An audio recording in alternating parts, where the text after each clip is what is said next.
Oh, hey chat, we're back. We're back again. I totally goofed up, so I'm kind of upset right now, so I need to make progress. So here we go.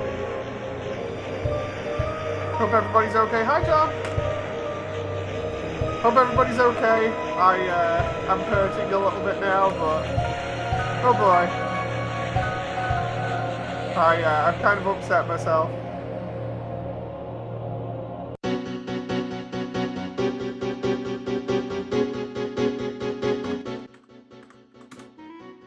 John, we okay with that?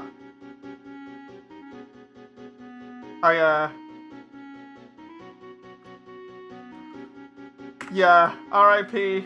Before I did this stream, I tried doing a Dead Space one, and it totally cocked up because I wanted to have the avatar on, and yeah, I've lost like 2 to 3 hours worth of progress rendering, so I thought I'd speed up a little bit and get something else done. So I drift.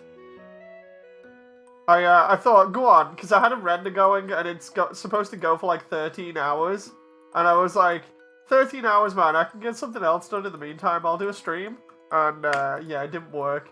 And I was trying to also do this part of the environment in Blender under like heavy strain with it being super laggy, so I've only got the walls done at the moment, because I'm trying to remake the environment so I can actually manipulate it myself.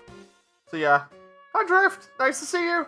Another thing I was gonna go on was GBO2 for a laugh. I was gonna actually just stream GBO2 without the avatar, but GBO2 was like, nah, don't want you to play me, dude. You've not played us in a long time, so don't bother. So yeah, I was just like, I'll get a stream in, I'll do something.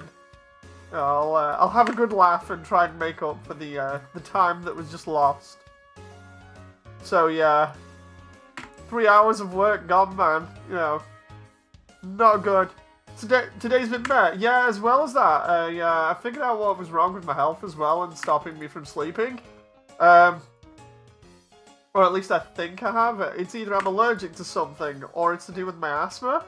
So, yeah, I'm back to only getting 3 hours worth of sleep as well, which is just brilliant. You know, just brilliant. Today is one of those days.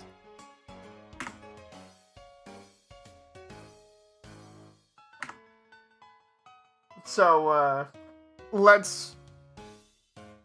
I guess you heard by now about the network failure. No, I didn't even know.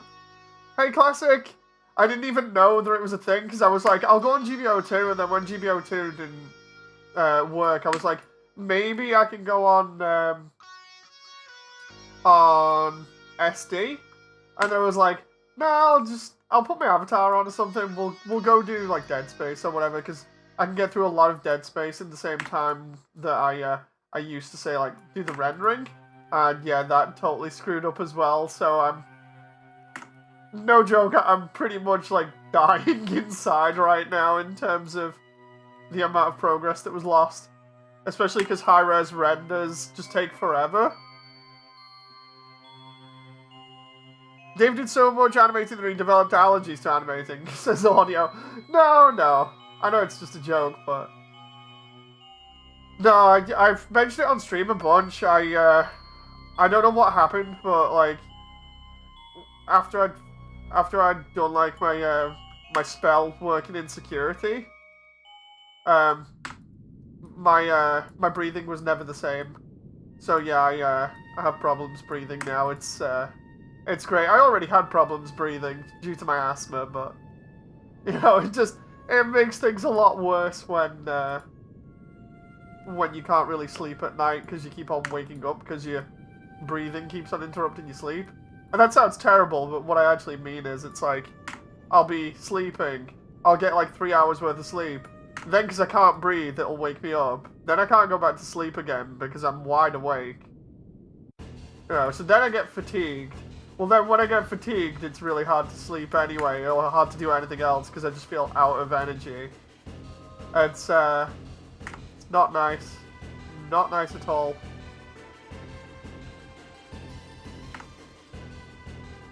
So yeah, I'm not having it easy at the moment, let's put it that way. So I was like, some of those days where you just say wrap it up. Nah, I don't like those days. I like to try and forge on with them if I can. So yeah. The funny thing is, I woke up late as well, because like I'd been using a nasal spray to try and help me sleep, and that had been working fine. And then sure enough, the day that I don't use it, because it says like you can only use it for so many days, or you have to ring a doctor or whatever. The one day that I'm like, okay, let's go ahead and see what happens when I don't use it. That's the day where I get hardly any sleep because it's just been nasty. So yeah, fun times. So instead, I'm enjoying myself now, doing a little bit of project work. It's either that or I go in VR chat and stomp around the internet in a different character avatar, like normal. Like previously, I've just been going in as Metroplex from Transformers because it's like 40 meters tall, just having a laugh watching people look at it. So yeah, I've been terrorizing people online. I'm terrible.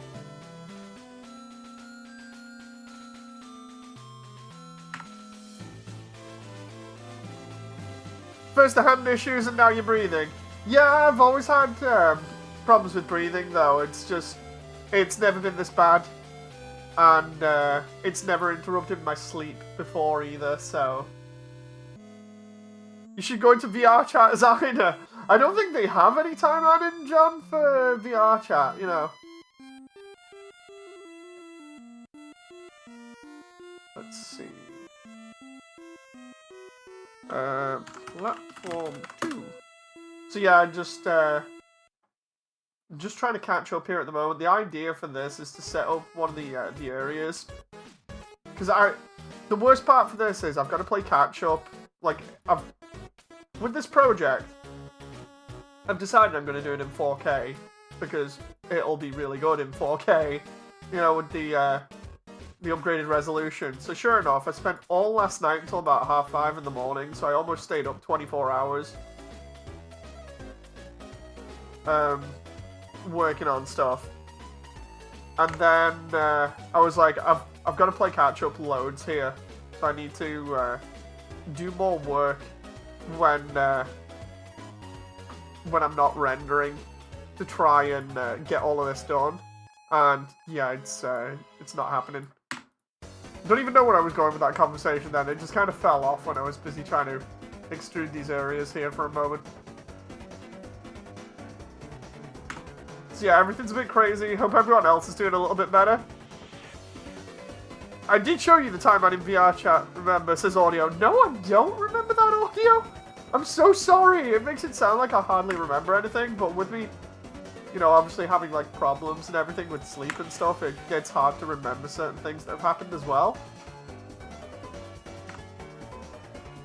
Like, having sleep fatigue is absolutely terrible because it affects me really badly.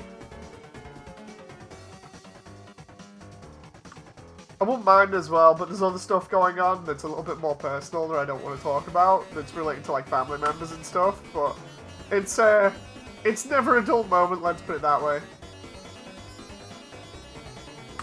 Oh, come on there. Oh, I forgot. That one?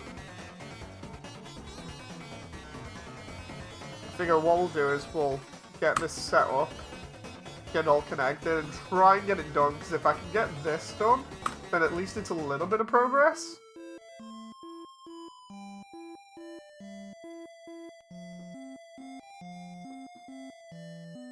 Oh, come on there.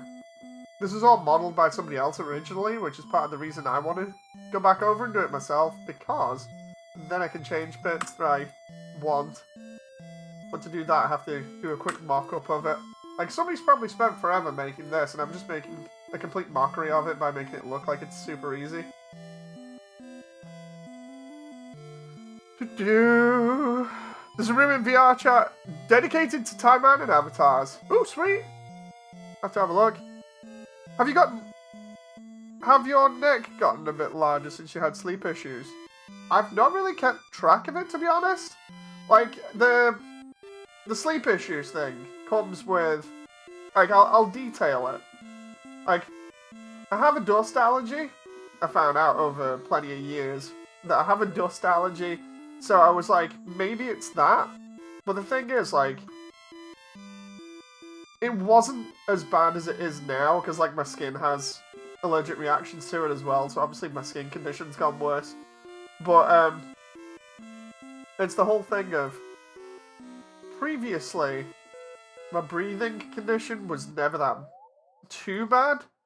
And then when I went and did security, for those who remember when I detailed about my time in security basically being like FNAF, but in real life,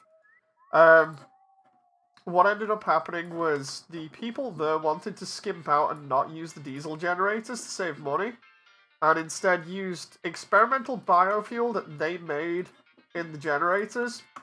And as a result, my breathing took a nosedive, potentially because of whatever the hell they put in.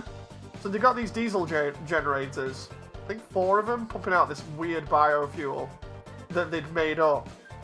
And yeah, sure enough, I ended up being affected by it, and since then, I've literally had, like, massive problems trying to breathe through my nostrils, to the point where it feels like they're blocked all the time. And it means that I basically have no sense of smell, and it's made the breathing very bad, like, during my sleep recently. I don't know what's triggered it exactly, but it's got to the point where I actually can't sleep. So or hardly sleep. I can sleep for maybe like 2 to 3 hours at a time, and then what happens is I wake up completely dehydrated, overheating, the nose is completely blocked, you know, so it's absolutely terrible.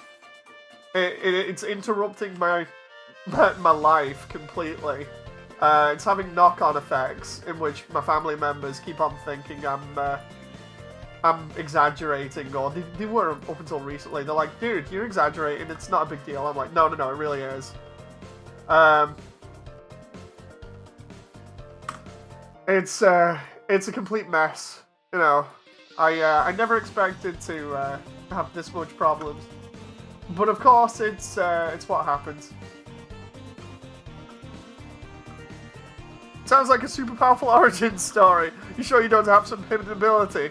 How long ago was this? So the last time I worked in that job, the security one, was 2017. 2018, I think, was... No, sorry, tell a lie. It was in 2017, the end of, because I did a last shift in December. And since then, yeah, I've not had any nose, basically, or usage of my nose properly. When you listen to all the other streams, you'll be able to tell when it's affecting me really badly, because I basically sound like I have a cold the entire time, even when I don't have a cold. So yeah, it's incredibly annoying, and I hope it's not long-term permanent, you know, because I'd rather not have another permanent condition to go on top of a bunch of other stuff that I have at the moment, including my skin condition. Hope you can get some rest, Moody, says Classic. I know, right? Do you have an air purifier? I like one, but we don't have the money. Like, literally all the money right now is going on the kids, so... It's why I'm happy when I get extra jobs on the side that I can do, or when I get requests or whatever, because normally then I can make a little bit of money on the side easily, so... Oh. Come on now. There we go. The idea is I'm going to replace this geometry with the stuff that I've just made, and then change up the base of it so it looks a little bit more natural and less like the video game. I just don't know whether I'm going to do all of Waterfall like this, because that might take forever.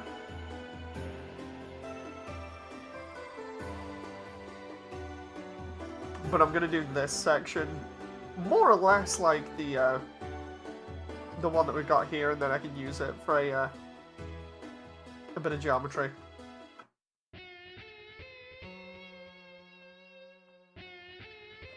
Platforms. But yeah, oh what was it? I'm trying to remember what it is. The condition itself that I've been looking at. It's that it could be. Was it sinitis? I think that's the way to pronounce it. I could be wrong. Basically, sinus infection. It's either that or when I was looking at stuff, it's either that or it's the other version beginning with a R, I think. Hang on.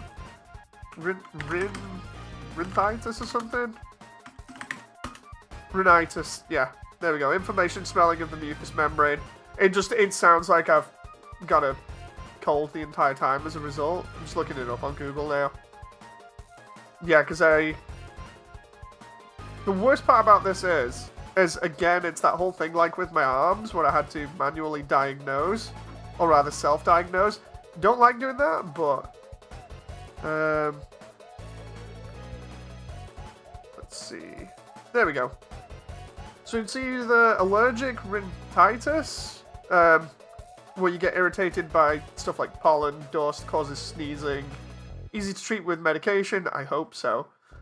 Sneezing, itchy nose, runny or blocked nose, itchy, red or watery eyes, a cough, the roof of your mouth being itchy. No, it's not itchy. Causes a dry mouth, though. Common allergies include pollen, trees, grass, weeds, house dust mites. Well, I keep trying to clean everything to make sure I don't get that. Animals, we don't have them. Mold, possibly? I don't know. Wood dust, flower dust, and latex. Nope, don't have any of that.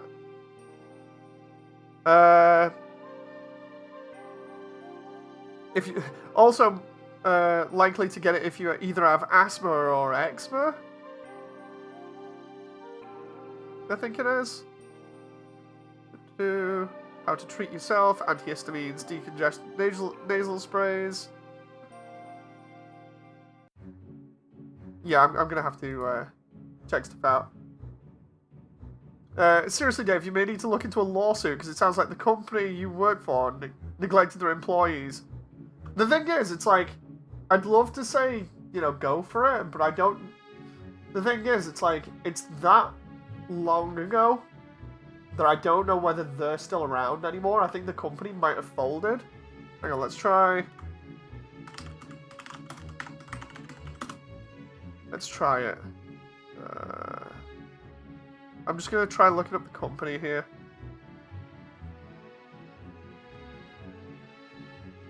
The thing is, I don't even know if it's the right one, because I think it might be under a different name or something. They kept changing the names to do a lot of dodgy stuff. Like, they were already a previous company, then that folded, they changed into another one, then that folded, they changed into this other security group. It was really dodgy. Trying to remember where it was now. Oh, there we go. Wait, what? That can't be the right company. That's a totally different place. Let's try.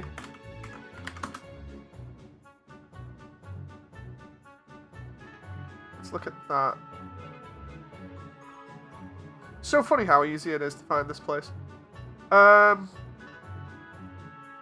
check chat in a moment.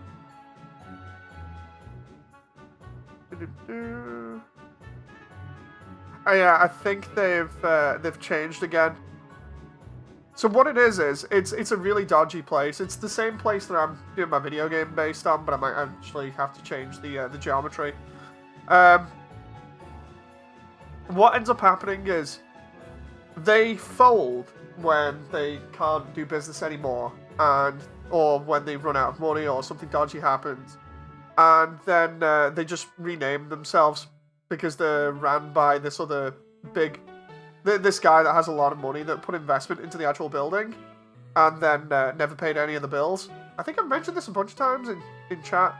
But yeah, he's folded a couple of companies into each other and renamed them to try and skimp out on paying bills or other things. And yeah, it looks like they've folded again into a different company. Fun stuff.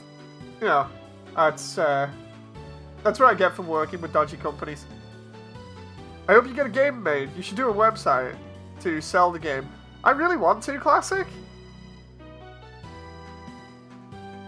Like, I need to get set up on Fiverr, because everybody's been talking to me about that for a while. I just not bothered to do it because of me doing other stuff.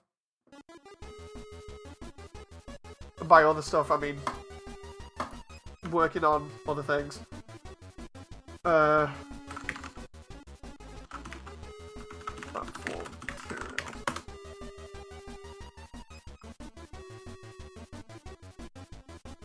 Wait, is the ground specifically UV'd here?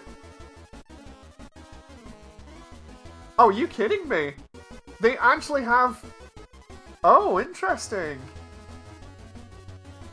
So the person that made this actually has unique UVs for the ground?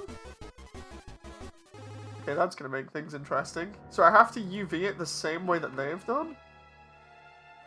If I want the textures to be the same. So we'll do that, and we'll just go UV project from view, and then we can just...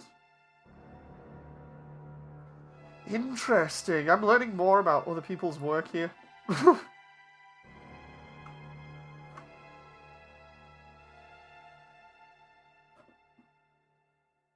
Okay. That means if I do that...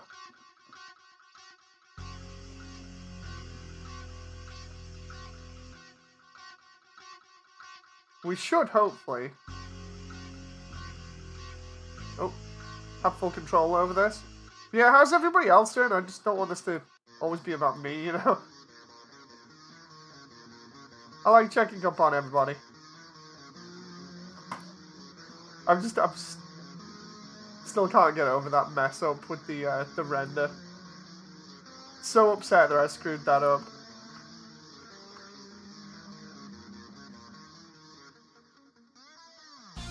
That completely sucks, Dave. At least you tried. Perhaps we can help you out with the GoFundMe. Honestly, I don't know.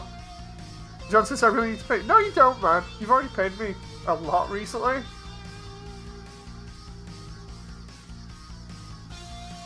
I don't know how laggy the stream is from behind, but it sounds like it's just catching up now. But yeah, the company that I worked for, they were pretty shady. It's like that with a lot of companies over here, though. They do similar stuff to try and get around paying certain things, whether it be like taxes or bills or whatever. Because I remember looking at the water bill for the place, because they refused to pay the water bills, and the water ended up getting cut off, and the people that wanted the water bill paid wanted, I think it was $320,000 for the water bill, and yeah, that wasn't paid. They were just like, yeah, no, we'll just ignore it and it'll go away. So yeah. Fun times! Fun times!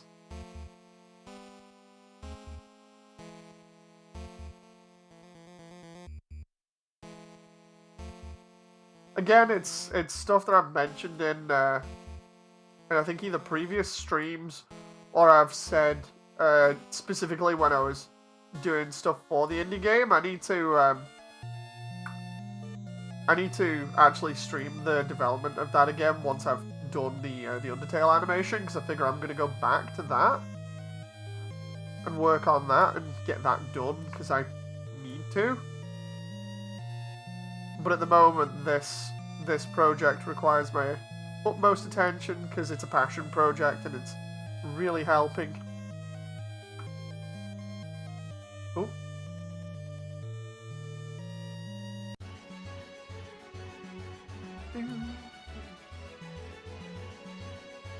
I remember saying it the other day, but it says a lot when most people know you for a mecha channel, you know, but I'm busy doing Undertale stuff. You know, it shows how crazy I am if I'm willing to forfeit my actual content and viewership to focus on stuff that I enjoy. Because, you know, YouTube's supposed to be aimed more at getting views and stuff if you want to be a successful channel. Whereas instead, I'm just kind of doing my own thing now. Oh. I think I mentioned that on the last stream where I was like, yeah, I'm just enjoying myself right now. But either way, it's all good. That doesn't go around there? Wait, what? Did I screw that up? I think I did. So this should be all of the floor UV'd at least. The problem is there's no texture for the floor over here properly.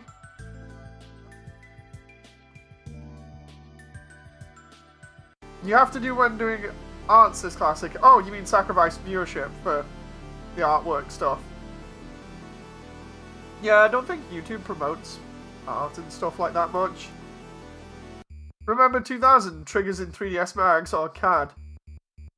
I remember 3DS because I used it for years.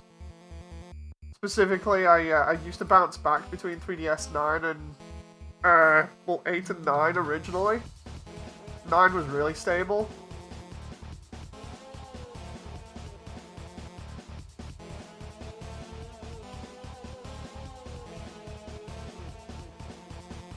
Do that there.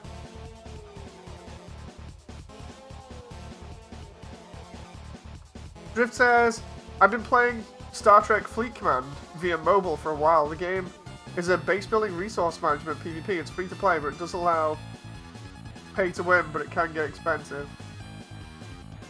Interesting. I think I've heard of that one before. I'm trying to remember. It sounds familiar. I think that's all the floor UV now, apart from that bit, which can get deleted. Yeah, it looks like I've screwed that up. Absolutely love this music from Deltarune. That was another thing I was planning on going through tonight. I was like, I should just play Deltarune again because I really enjoy it, but I want my choices to be reflected in my gameplay, so I don't want to replace any gameplay that I've done. Okay, that should be all of 4 done. Bye. Let's see. That's all of that. Is that my stuff? Yes, it is. Hey, we can check the UVs. That is actually not that bad. So now what I can do is I can make that as detailed or not detailed as I want. Liking how that looks. Really do. Question is, why is it looking different there? Because it shouldn't look too different. Wait a minute. Has that not applied the floor texture there? Oh, there we go. Platform material. Let's see. Specular 2? Specular 0? Okay, so that's definitely the platform texture, so 0.5. Roughness. 0.6 for that. Why is it... There's something going on here and I'm not quite sure, because I just made this. And yeah, it's not displaying properly. Unless I've UV'd the wrong... No, there is no surface underneath, so that wouldn't matter. Give me a sec.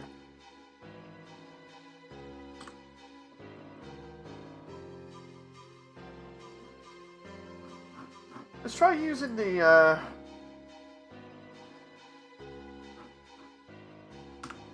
there we go, land.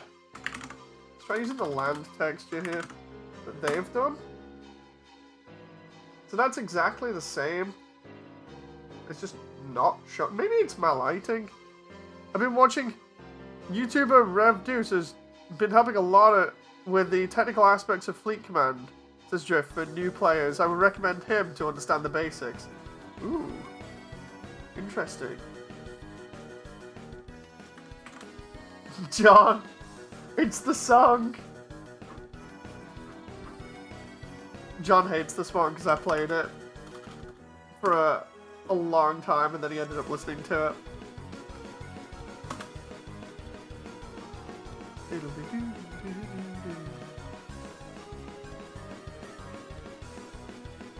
I don't know why that's not coming up too well there, but okay. Maybe it's because of the lack of extra things here, like the entire geometry. Let's just throw everything back for a moment. So I've got like a load of different lights and things to add in here. Now I've got to do the walls.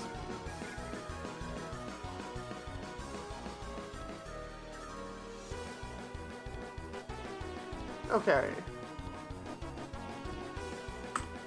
Honestly, I love the world revolving. It's just a really good tune that uses Toby's leitmotif from the intro. Right.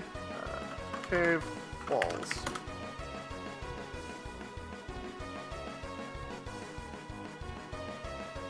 What am I doing here? Why am I opening? I'm opening like another part of Blender here to get a texture where I can just use the walls here. And then we can just UV edit.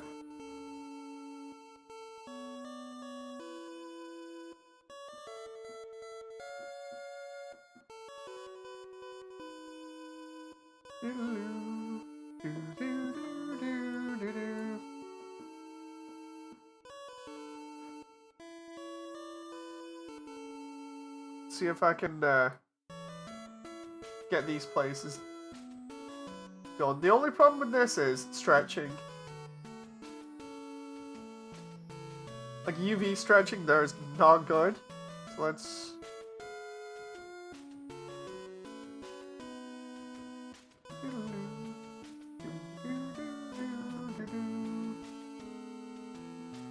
think that should be okay there, and then I can just fix the other bits.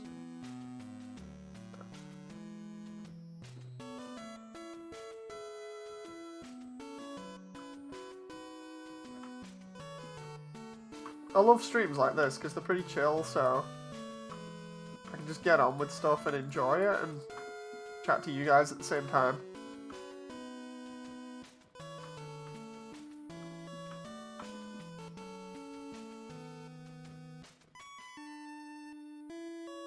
Project from view there. This. Grab this, drag it down, and then I've just got to match up the UVs.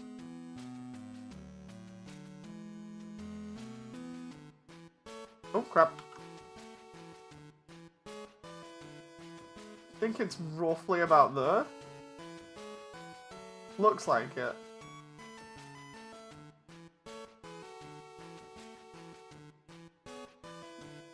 Okay, yeah, I got that.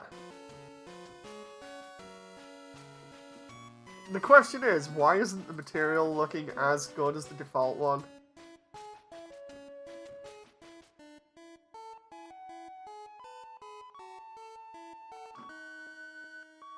Let's try.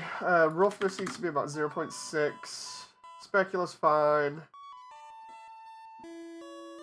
Let's try throwing everything else in here again. I don't get why the floor and the walls for my stuff are looking crap. Because it's literally just the same geometry.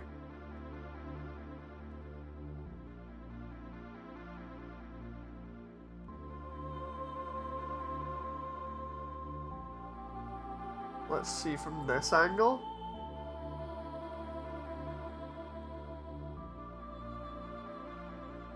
There's something going on here with these materials. Let's see, land, roof, platform, walls. So what are the walls down as? Roughness 0.4.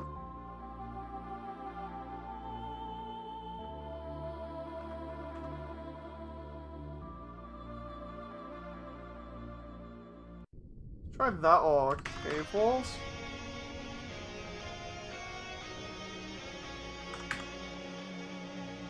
Ah, there we go. So it's... Is it because I've got no specular in them? Yeah, it's because I've hardly got any specular at all on the So that would mean if I do that with the ground is going to be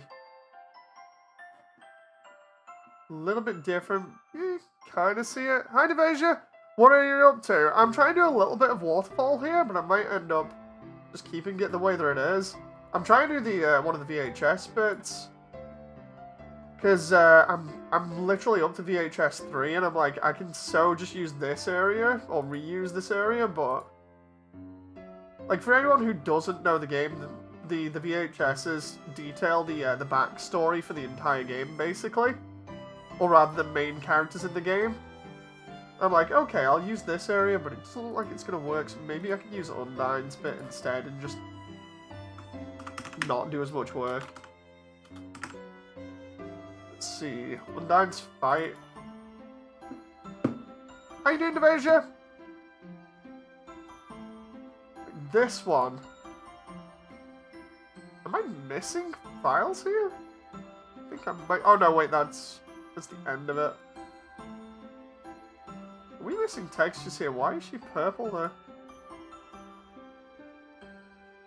Is it? Has it not found the texture for the armor that I used? Yep, there we go. The armor's not found. Okay. Okay, that's easy to find. Append. Oh, sorry, append.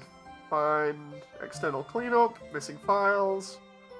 And then I gotta go find it. It'll be my environment file, I think. Try searching that. I love the way it's like, can't find all of this. Ah, there we go. There we go. So yeah, if I use the environment here, because I need like a really cool looking area for waterfall. So I'm thinking maybe that armor looks great. The funny thing is, it's literally just, you know, Mordred's armor from Fate. I was like, I need something that looks like it fits with Undyne, so I just took Mordred's armor and retextured it slightly. So it's literally just a blue hue instead of a red hue for the details, and then instead of certain emblems, what I've done is I've taken off those and put on the Delta rune. But yeah, it works. I just like the lighting. I spent a lot of time.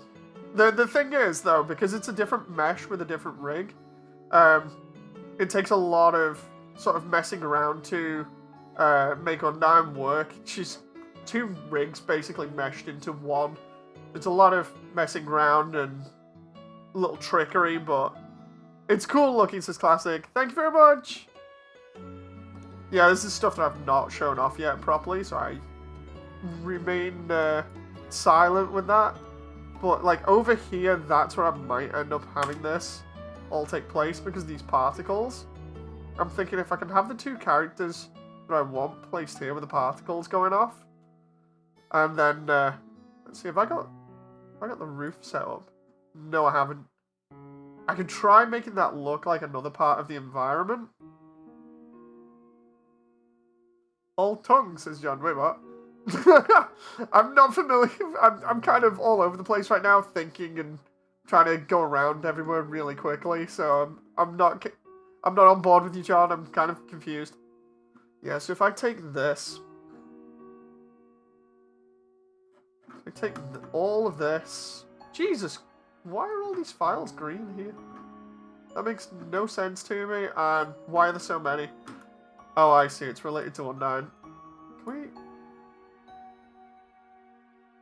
Why are all her lance bits green? Does she not have them? No, they're there. Yep, they're all there, alright. There's my Fate reference. I think I'll leave it a mystery, says John. Okay. So why isn't it closing the file there? Dude, let's just, like, delete a lot of this now. Delete Undyne. Holy. Oh, wait a minute. I see why. I'm being so stupid here.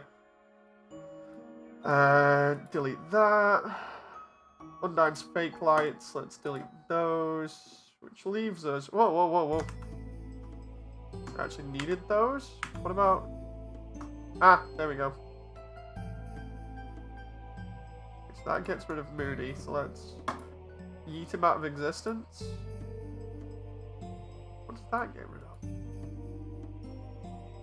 Fake lights get rid of certain ones, I think, for the action sequence. Let's find out. If I go over here and it brings up some cyan lights.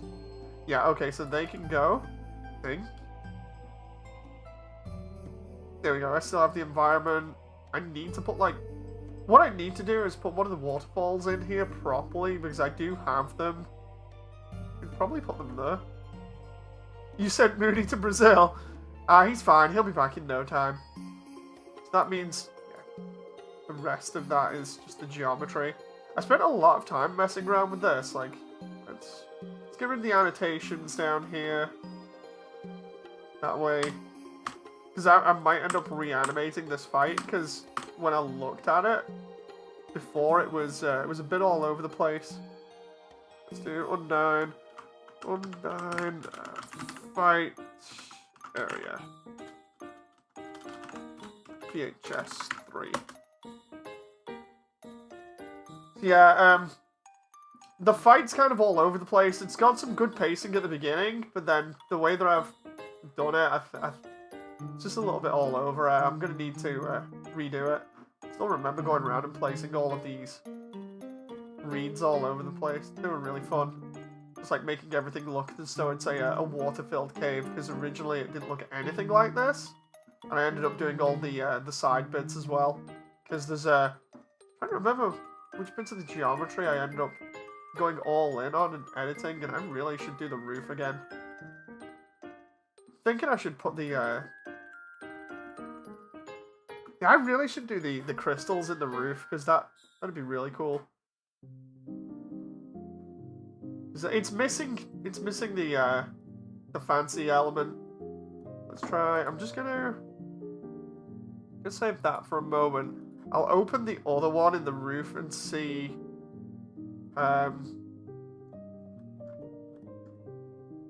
see what that has here, because I swear it's just little particles. Yeah, it is. Okay, I know how to do that then.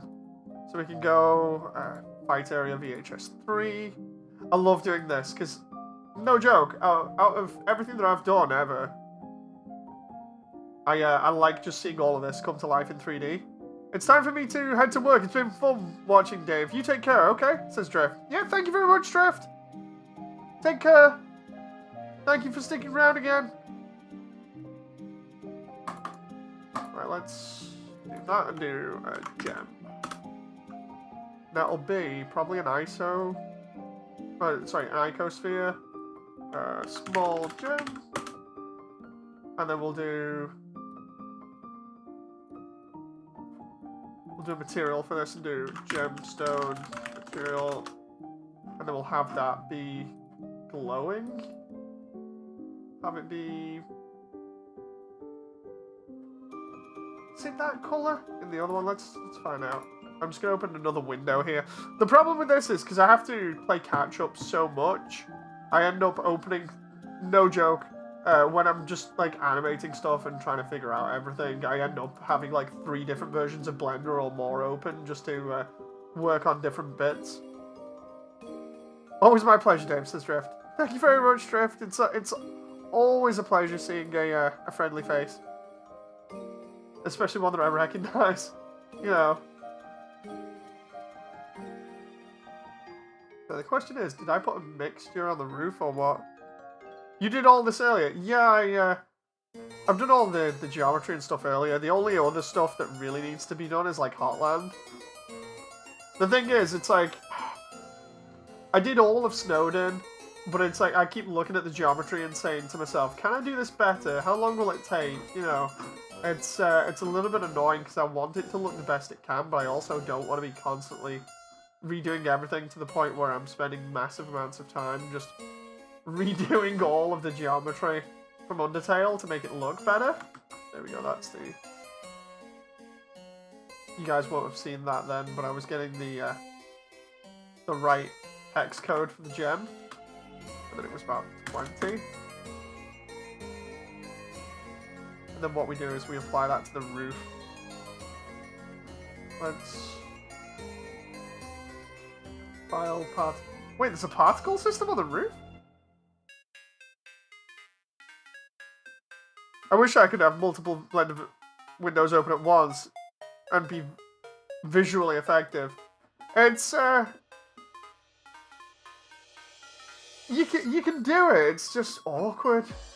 Did this carry over from... Unless your computer can't handle it, of course. Oh, there we go. This carried... Oh, look at the water now! No joke. It's like I was saying before, I know I'm all over the place with like tone and everything and speaking too fast maybe, but I absolutely love seeing all this stuff in 3D because it's fascinating. It's like I said with Snowden, I'm torn between trying to get it to look HD but look accurate and just taking other stuff that people have done and just make that look good and make it look accurate, because like this looks accurate to the game but not like geometry wise. There's no sort of like definition with Snowden, where Snowden has spent ages modeling cliffs and things. This has none of that, you know. I've yet to reach a point where anything I do in Blender is even vaguely graphic intensive, says Devasia. It's, like with this, I'm just trying to get it to look as good as I can, because if I don't, and then I put it out and it looks half, you know, half-baked, it's not going to be good. Really enjoyed that. Like, that looks really nice. Let's bring in the characters. A pen. Spill. Where you at? There we go. Lock it. Animated. That one. Collection. Body restraints. Wait, what? What the heck is... Did he not append into the... Or did he? Hang on. Let's open that up again.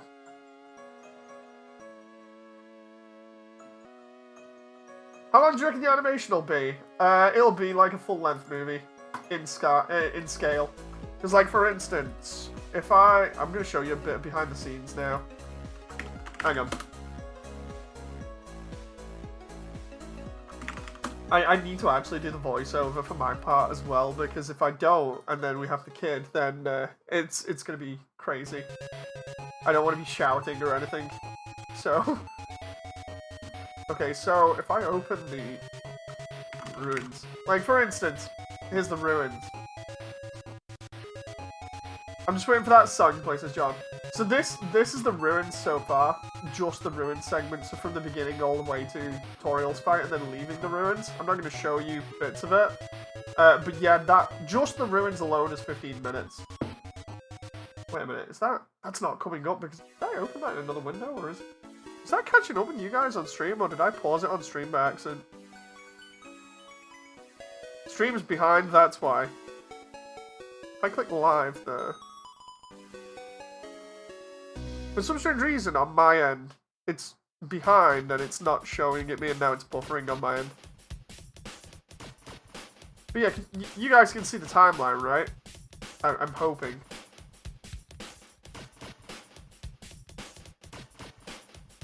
Devasia says, the problem I run into with multiple windows is that my second screen is a TV. I just have to turn all the way left to see it.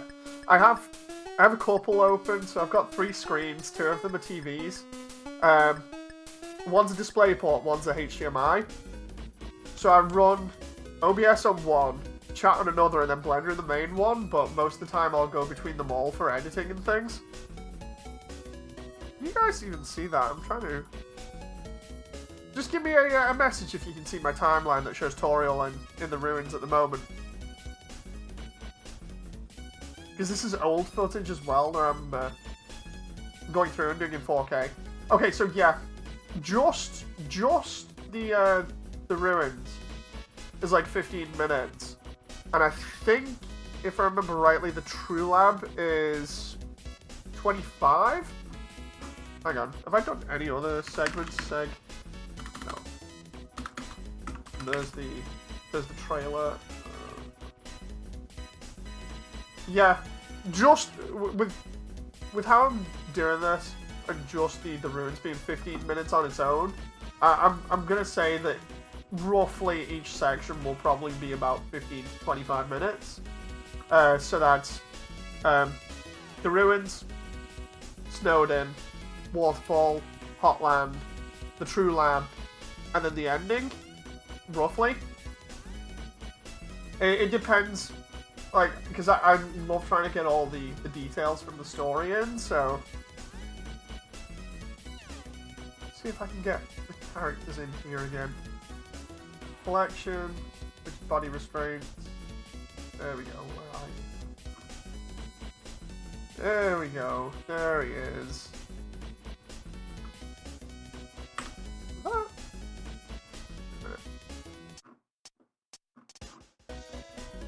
There's a T-posed Moody there. Rigid bodies, we'll delete them because we don't need them. What? You mentioned you can add voices. Yes. What I want to do is, I want to try, like, the idea is to try and get the same voices or similar ones to the cinematic dub. Because, the Undertale cinematic dub is pretty close to what I imagine the characters would sound like, and it seems to be commonly accepted as just a thing in the community. So I was like, yeah, I'll try and get as close to that as possible.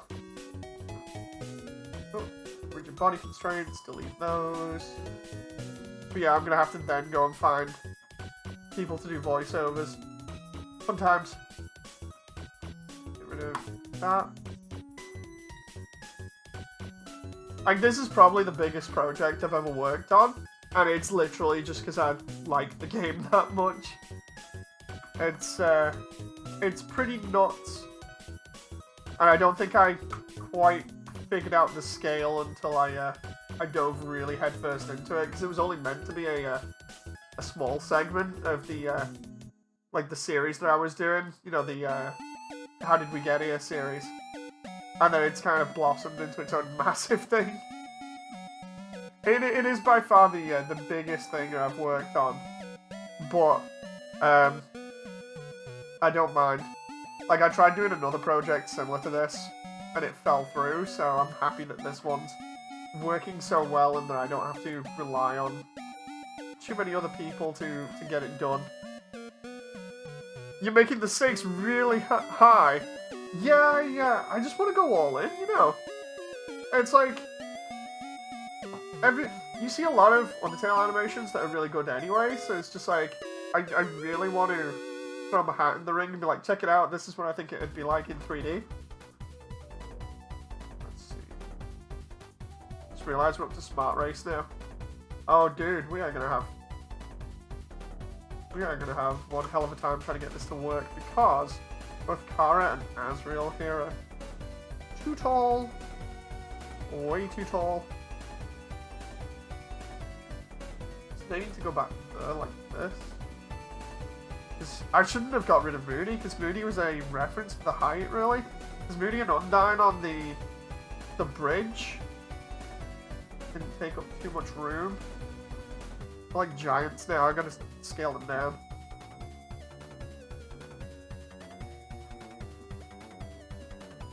Okay, so they're probably gonna be...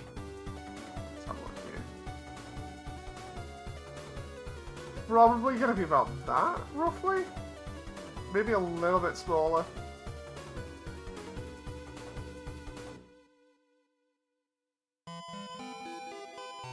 Oh, dude, that's not too bad. The idea is to have them in the field of flowers over there with the particles in the background, and then I'll just kill the particles for the flowers. So the question is, where the heck have my gems gone in the roof now? Are they even still there? Did I delete something by accident or what? Oh, it's not there. I just realised, I don't know what's happened, whether I didn't save it properly or what, but... Icosphere... gemstones. Gems. I don't know why it's being funny with me today. It's just... It's not playing ball. There we go. Now if I go up... Because that saved everything, we go... There we go. Make sure I hit save on that. Like, the best part about all of this so far was editing stuff last night. Like, editing stuff and making Flowey a lot more animated. Like, let's show you guys a little bit. Hope that's saved. There we go, Flowey's anims. So Flowey here is a bit of a pain to do at the beginning because he has so much talking.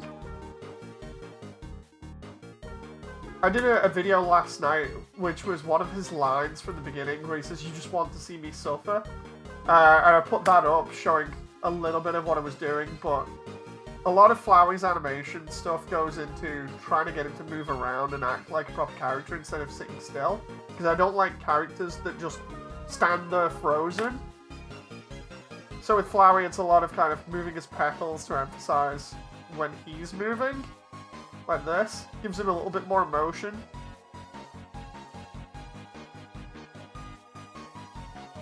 So cool. Just like him head tilting and all his petals moving. Just so good. This is what I really enjoy about this entire process, is like having to work on the characters and then more or less having them react how you'd expect. But he has so much dialogue at the beginning of the game. It's like, what, 1,800 frames, I think, I had to do.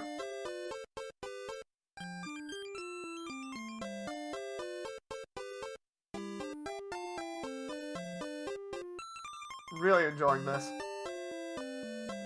That's it. That's where he goes all crazy. And then that's where he ducks underground again, so yeah. I really like the little sort of messing around with his petals. They're really overemphasized, but I feel like it gives him a lot more character.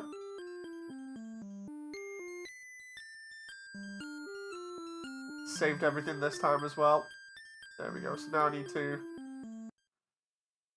two kids and put them over. Probably. I don't know whether I should put them over the water or next to the flowers. I guess I can find out. Because the bridge would be cool, because then you can do like shots like this or something. But we're gonna get similar shots later on anyway, or I'm gonna get shots of the roof at least. So it's like, I figure I have them chilling out there, because then I can put the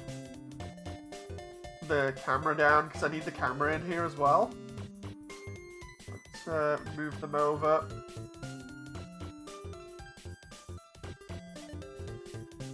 What I'll do is I'll do a little bit of work trying to get this scene set up, then I'll set up Toriel's ruins render again and try and do that in 4K. Oh, come on now. Because the idea being that they're going to be sat on the ledge here, and if I film it, you won't be able to see the this side, not that well at least.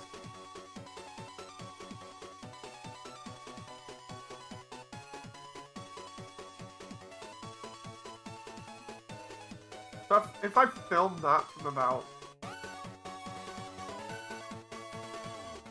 there, Flower's gonna smack the 11 daylights out of Frisk. Oh. The thing is, I'm still worried about how people are going to perceive it, because I guess a little bit of behind the scenes, the idea is to try and cover every angle, so it's like, getting it from the player's perspective, then including Frisk, then doing the main story and everything else, how it should be, and not really compromising or you know, deviating too much that people will be like, what the hell is this? You know, doing that is hard. And I'm trying to make it really obvious. I've mentioned that in the True Lab behind the scenes, where I was like, if it's not obvious by the end of the game what's going on and what I'm going for, then it'll make it look like a massive self-insert when it's really not. It's in keeping in tone with the game. It's just visually representing it rather than what the game presents for just a little bit. But the question is, did I fix these eyes in the previous file, or roughness is 0? That's fine. Opaque. The question is,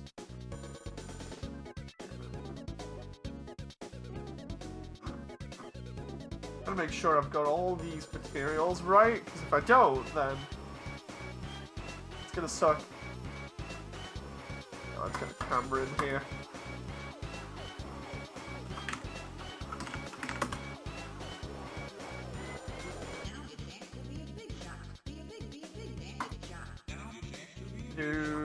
Where's that? Camera? Ah! That's Alphys. That moment where I'm searching up camera stuff and I get Alphys's scene in here. This camera is going to be massive, isn't it? What is it? Ah, there we go.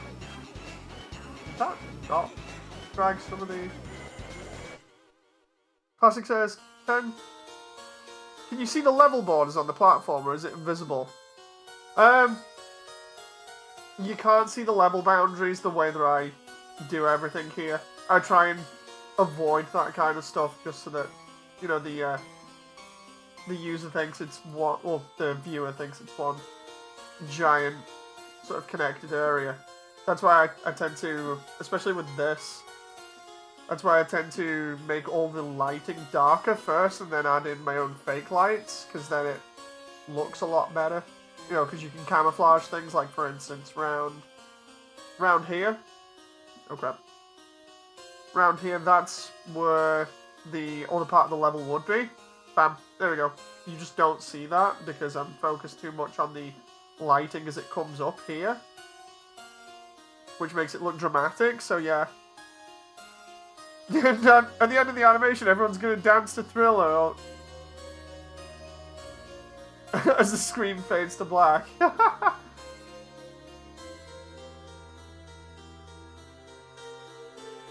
Looks good. That's skill with the bloom, it blends. The whole thing with, like, the bloom is I'm just trying to make it look, you know, like, slightly magical of sorts. I'm not trying to go all in on it, you know, because I feel like if you overuse bloom, it looks nuts. But it's just got to get that sort of magical glow to it. Where is it? Like, at the moment, that illuminates everything around the flower and the, you know, these other particles and makes them look kind of magical, but it doesn't overdo it. I love the way this camera is bigger than everyone else at the moment currently. I need to put it in Asriel's hand, but it's just a case of... Actually, wait. I'm trying to think, should I?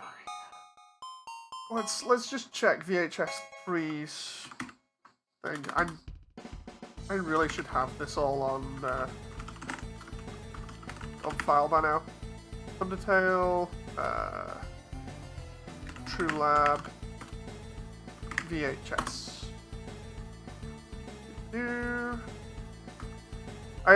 Normally I have all of these things on the Discord, and I just click on them via pin stuff, and I can go straight to them. But it's because I've not got everything on Discord at the moment, or rather I don't have Discord up properly, that I'm going to have to go through manually.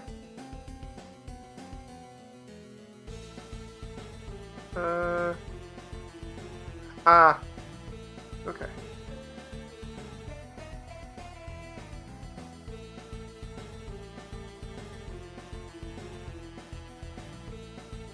Huh. I'm trying to think of how I can do this now.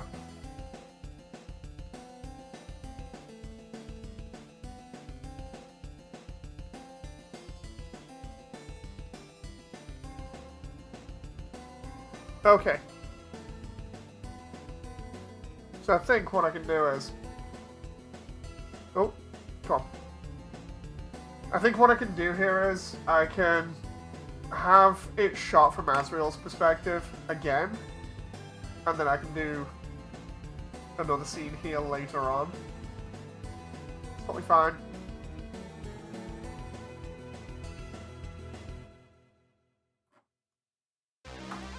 Now the thing is, because that's that side, I think he's going to be right-handed. Important to know these things.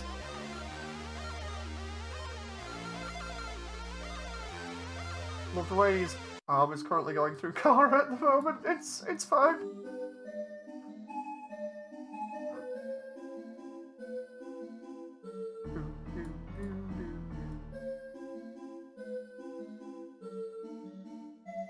Where's Kara? Movement cube. I always use these movement cubes just for cheating when it comes to character movement, so it's all good.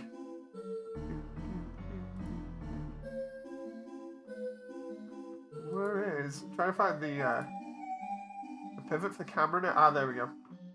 The thing is, I think Asriel's rig is in Japanese, so that's going to be interesting. Relations... Asriel arm... And then object, bone joint. Let's see if... Yeah, it's in Japanese. So now I have to go ahead and use the snipping tool to remember what symbols they're used for, and then attach the camera to that symbol. The only problem when you use stuff that's made by everybody else and you're unsure about what's going on. Right hand, it'll be... Come on, where you at?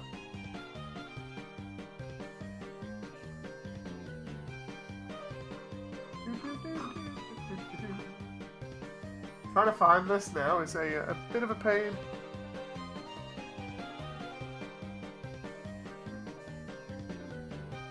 I think it's that one. Yeah, it is. That should be attached to the hand now. I should grab that, bring it back, drag it over.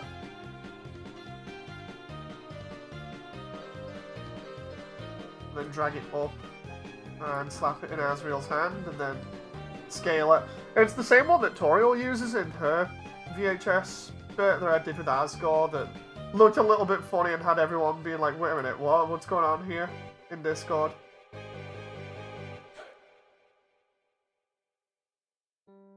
That way. Oh, come on. 90. Did you watch the new Nintendo Direct? I watched a little bit of it. So we got the remake of Metroid.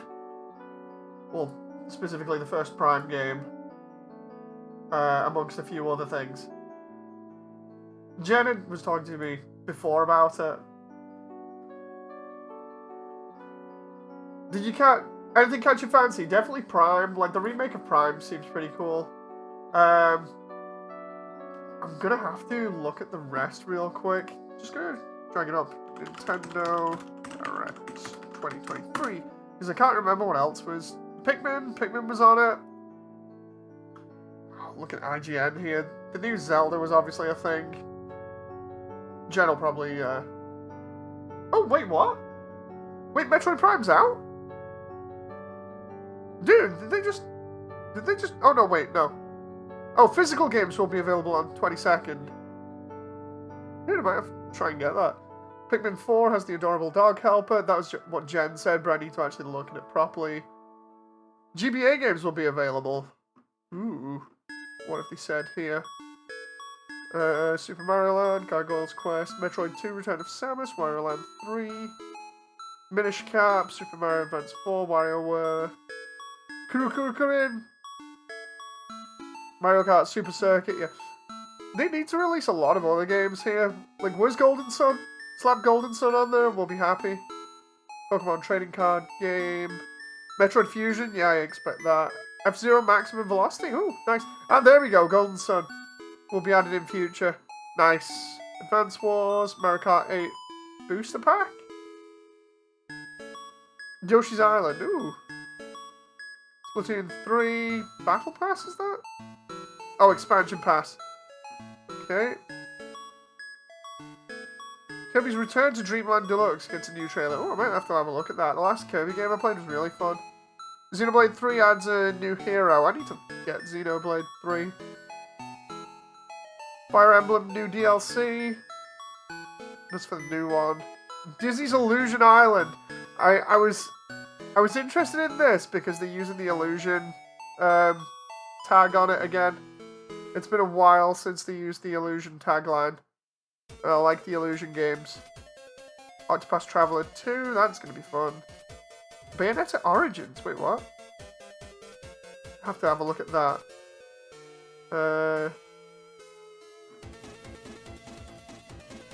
Baten Kaitos 1 and 2, I remember seeing those in store on the GameCube, I believe? Tron's getting a new game. Professor Layton, nice. Samba Amigo, that's one that might be fun to play as usual. Fancy Life. Not quite sure about that one. Katamari reroll, that's always fun to play Katamari. Phantom Detectives, I think I've seen that one recently. Fashion Dreamer encourages players to show off the style. Nope.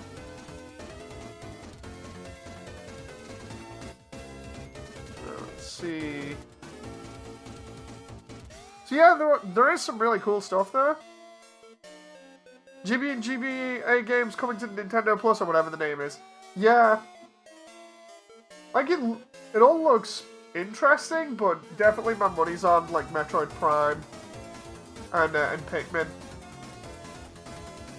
I'm trying to think of how I'm gonna put this camera now because I think the camera might be the wrong way.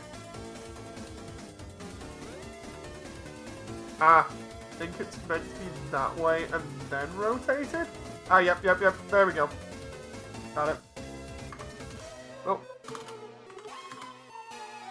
Because the way the camera rotates and fits in the hand, it's going to probably be about there. Yeah, that's flat, so I'm going to need to move the fingers. Hey Sky, nice to see you! How you doing?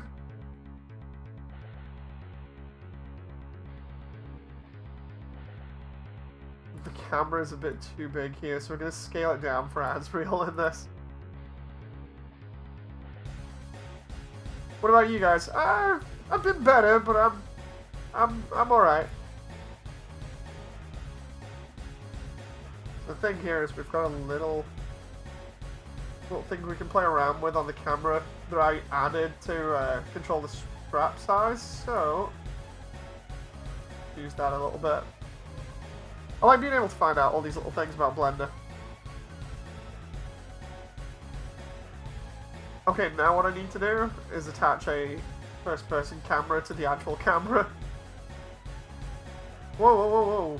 I don't know what... Oh, wait, I know why.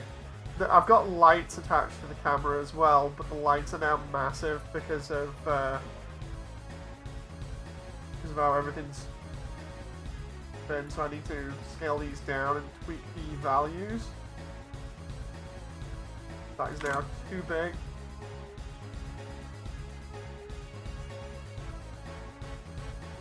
There we go, if I just... same with the other one, we should be good. Value 1, plus the distance. The idea is the distance shouldn't be massive. Up there, and then we'll... Jeez. Tweak that.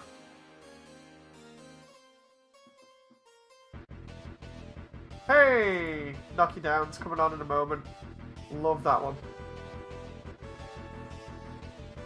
That needs to be tweaked with its value as well, because it's a bit too bright.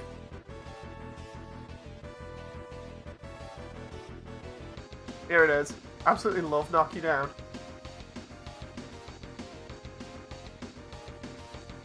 Dude, it's just making me want to play Deltarune now. I'm gonna make sure I save all of this so I'm not screwing up here.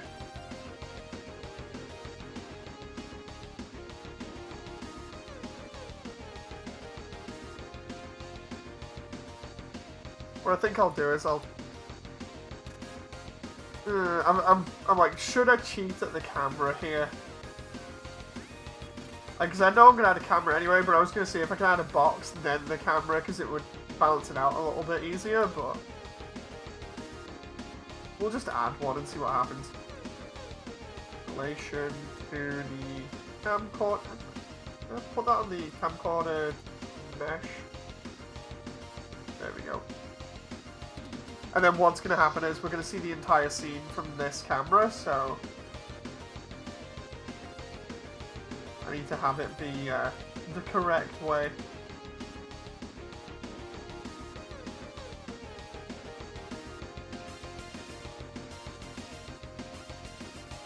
So tempted to do one of the other streams tonight as well, where I said I was going to do. Like, you guys won't have seen it yet, but we did a another Parodius, I think it was, stream, you know, the FPS one that's like Doom on the Xbox. And I said I might do some watch party stuff, like actually on stream properly so everybody else can see like British TV shows. And there's one in particular that I keep referencing over and over and over, like every so often, but I'm not showing off yet, so I might do that while everything's rendering later on. Violet Cat says, hello! Hi! Okay, so that's good. So if I look at that now, that's going to be facing that way. Then what we do is we have Asriel face the camera forwards.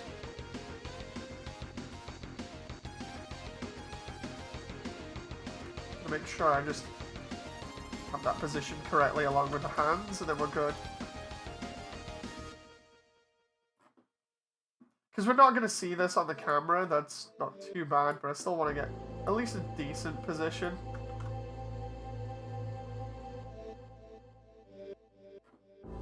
Roughly. There we go. And what we'll do is we'll just put him in a default position for the camera. Because what I like doing is... Oh, I like having camera sway in this. Like a lot, so it makes it look as though the person is filming it in first person. That's going to be fun to animate later on. Hi everybody that's showing up! Hope you're okay. Pose Asriel with the camera here.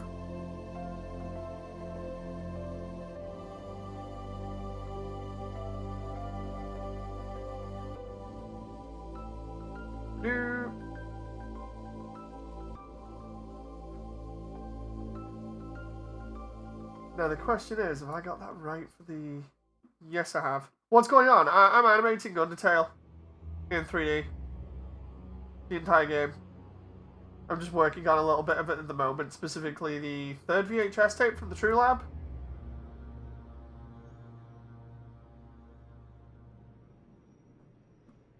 And then once I'm done with the VHSs and stuff, then I can go back to Snowden. Epic. Yeah, I keep trying my best with it. I don't know if anybody will like it, but I'm hoping they will. Right, so that doesn't need to look correct there, just kind of correct, because as you can see, what we're seeing is from the camera. Oh, wait a minute, there's another camera in the scene, that's why it's messed up. We're currently in Waterfall, just with the, well, just where the bridge is with Undyne, or just before Undyne. Where's the camera? Camera? Ah, there we go. Undyne's camera there. I get rid of that. I think this is looking pretty good right now, says Frick. Thank you very much. I've like yet to put out a trailer for it or anything because I've done so much. What I'll do is because there are a couple of people here, I'll show you the animations for Flowey at the beginning, just to give you an idea. Oh, is he? No. This is without any background or anything. This is just me messing around and showing Flowey off. He's supposed to pop up out the floor at the beginning. This is where he talks to Frisk. This is what happens is he pops up in the background, then pops up again in a moment, and then that's where we get the dialogue.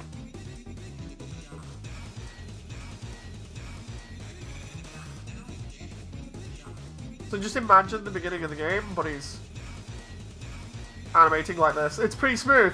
Yeah, I'm using it all to practice animation, because I'm not really that good at it, so I just wanted to get better at it.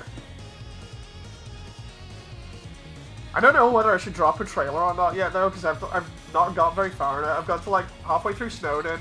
I've done the entirety of the ruins. I've done most of the True Lab. I've done, like, yeah, half of Snowden, and then I've got to do Waterfall, like, a bit of Waterfall and Hotland, and then I'm done. That's an awesome looking flower, says Damon. Yeah, this is where he's like, yeah, love his show down here with little white friendliness pellets. And then that's the end when he, you know what's going on here, don't you? You just wanted to see me suffer. And then Toriel throws a fireball at him and he disappears. But yeah, I'm holding off dropping a trailer for it. Like, I really want to drop a trailer and get everybody hyped, but at the same time, I don't until I've got more stuff, so it's awkward. Holding off on something like that is pretty hard. Ah, there we go. Now the camera is showing from... Ah, there we go. Azrael's perspective. Come on. Gimme. You think you'd ever make one for Deltarune? I did one for Deltarune. It's on the channel. A while back, it was the fight with Jevil, or the introduction to the fight with Jevil. That's what started everything off. But yeah, that was when I first started animating properly as well, with like more characters. So I should really go back and polish that one up. Reminds me of Sonic Flower when he was unhappy from Zone 1. Exram says, why not make a trailer when you're 50% done? That would be good, like if I do Waterfall and finish off Waterfall, then drop the trailer and then do like Hotland and the end of the game, maybe. It's because I wanted to include like everything that I could, like, screw it, I'm gonna, no, I'm not. I was so tempted to just be like, I'll just show you what I've got for the trailer right now, but it would ruin a lot. Like, I really want that emotional sort of attachment when the trailer drops, so I'm gonna try and tug at people's heartstrings a little bit. Let's try and have characters sat down, so we need to go... Where's... Kara? That reminds me, I'll show you guys animations for all the characters like Kara. Bye. This is from the second VHS. Okay, so I'll have to do it like that because the shaders and everything, and the model. But yeah, this one is from the second VHS from the True Lab, where Azrael's filming Kara, and Kara does his scary face. The idea is he's already done his scary face, and he's like, do it again! Kara's like, he's like, oh, come on, stop messing around with me. And then he looks at him for a little bit, has a bit of a laugh, and then looks up at the ceiling, but it looks better in the actual scene, and with all the lighting and everything else. Like, that looks not as good when it's just played like that. And then, what was it? It was... Asgore. So like Asgore and Toriel's room, but this one's the actual scene for it. I love this. So you guys will actually get to see that, but without the textures. This is one where Toriel's filming Asgore, and Asgore's like, dude, you're waking me up in the middle of the night for crazy jokes. What's going on, you know? Oh, totally, Exram. I'm trying not to. Poor Asgore. What's my favorite vegetable? Carrots, right? No. And then when he gets it wrong, he's like, oh, crap. And then she tells him the joke. He's like, God damn it, I'm going back to bed. This is kind of how I'm filming the other parts, the other VHS parts.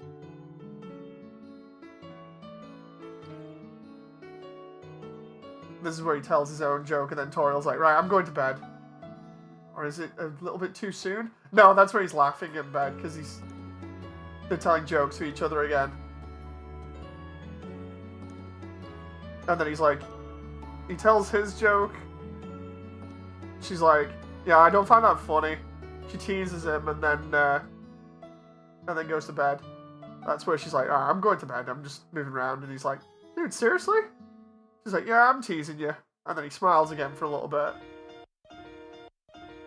And then he's like, night, dear, and rolls over. And she's like, yeah, night. And then puts the camera down as she's moving around. But yeah, that's... You know what would make a good background pieces, John? I honestly don't know. The thing is, there's Toriel there. She's actually holding the camera. I'm trying to make it as accurate as I can. And because of the music in the background just about to run out, because it's on the credits, we're going to start over. But yeah, I even... Just because of... Mannequin wearing a corset. So yeah, because of the low lighting, I didn't know how to film it because they're meant to be sleeping, obviously. So with the low lighting conditions, what I've done is I've given them the mushrooms in a jar on the table to kind of give them a little bit of a night light. And it lights up the rest of the area as kind of this dark purple, so it gives the impression that it's at night. And then when we play it, the only other detail that I've done that I've had to keep throughout the entire animation is the dreamers have glowing eyes.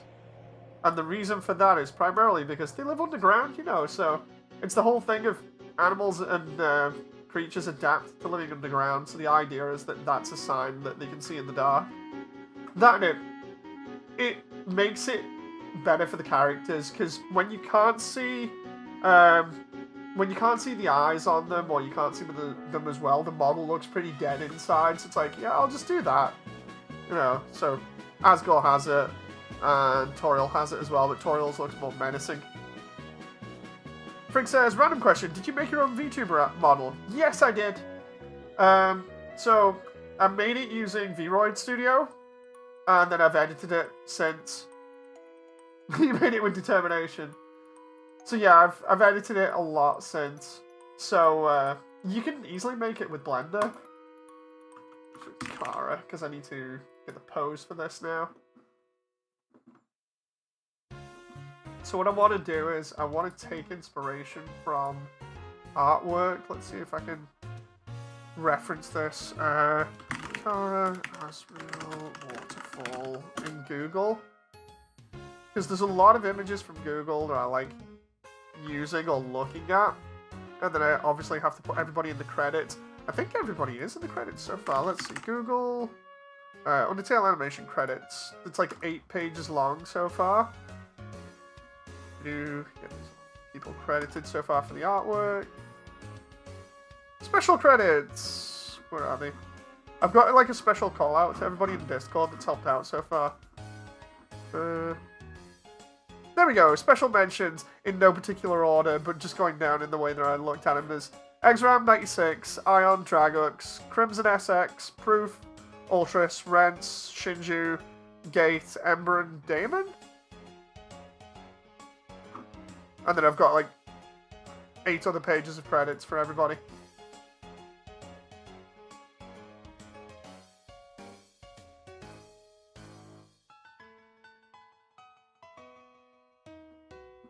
Right, let's try and pose Kara here.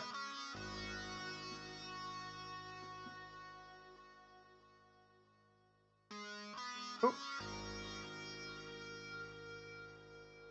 Okay. I need to move him just a little bit because he looks funny at the moment. There we go.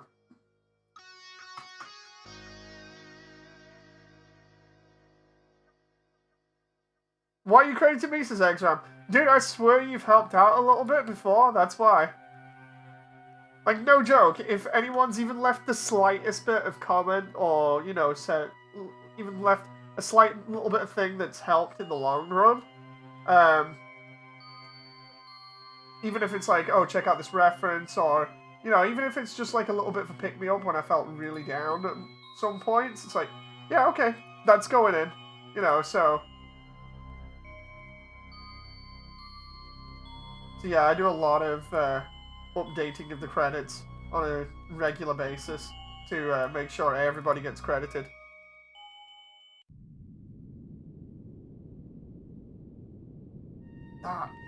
That's going to be painful to position for an actual person, so let's do leg up. I get it, I wanted to say X-Ram. It's like I said, it's just anything that helps, just even the most little of things that you might not expect. I'm like, yeah, I'm crediting it. No, it's like even with the original artists and stuff, where it's like, okay, I've looked at something on DeviantArt or something on Tumblr or whatever, it's like, yeah, I'll credit them too and actually say like where the credit was from, so let's do that. Can you give him raptor legs? I don't think that'd work.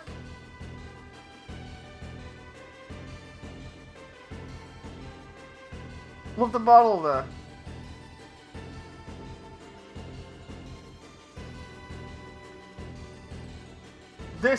All these models primarily are not mine.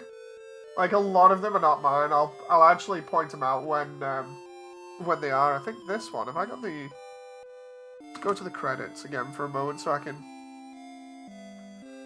see who it was by. Find Kara. I think this one may have been by Magical Pouch of Magic. It's either that or I've not credited them correctly. Because it was from Source Filmmaker, so let's double check. SFM, Undertale, Kara. See if I can find the right one on Steam Workshop and see who it's actually by, and whether somebody else has ported it. Workshop, Source Filmmaker, Undertale, Kara.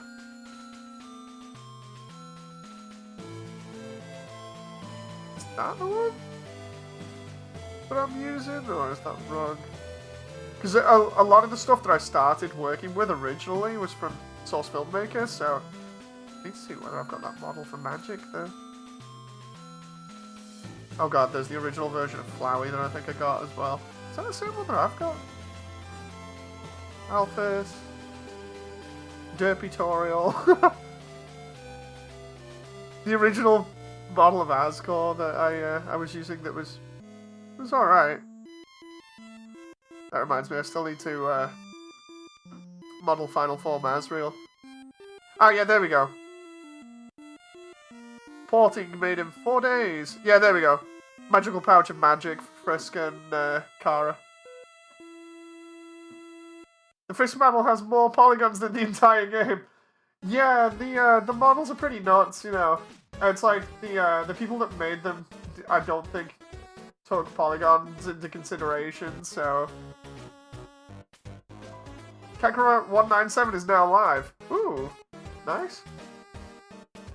Is he playing like GBO or something?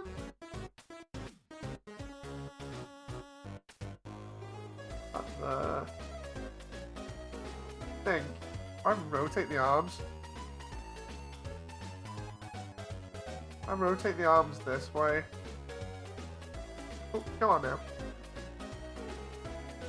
And place the hands like that. The problem with this is the arms aren't in relation to the ground here. Like they're not correct, which is doing my head in right now because everything has to... I have this thing, my OCD's triggering, where it's like, yeah, it needs to physically be doable, so if you can't do it in real life, then don't animate it that way. That I think I can get away with if I do that, move the head. About there.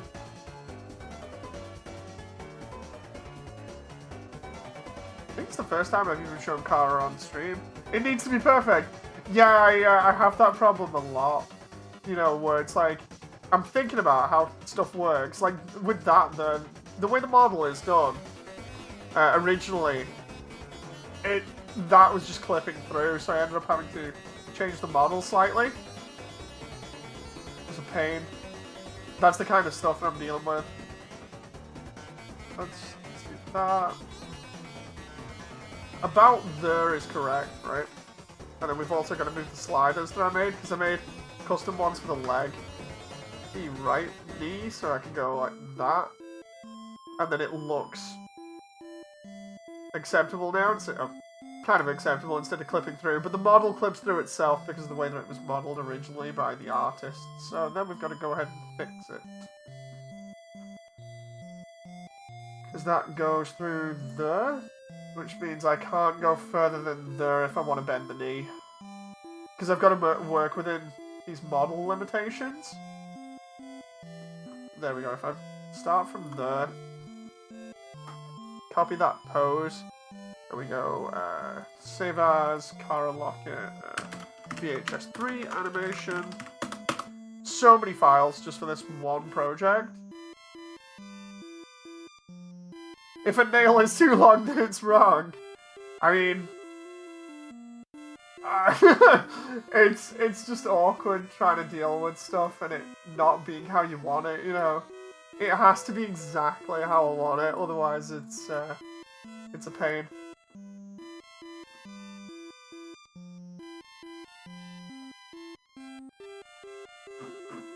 It's the funny thing is, I don't expect anything back from this animation. I'm not doing it for like views or whatever.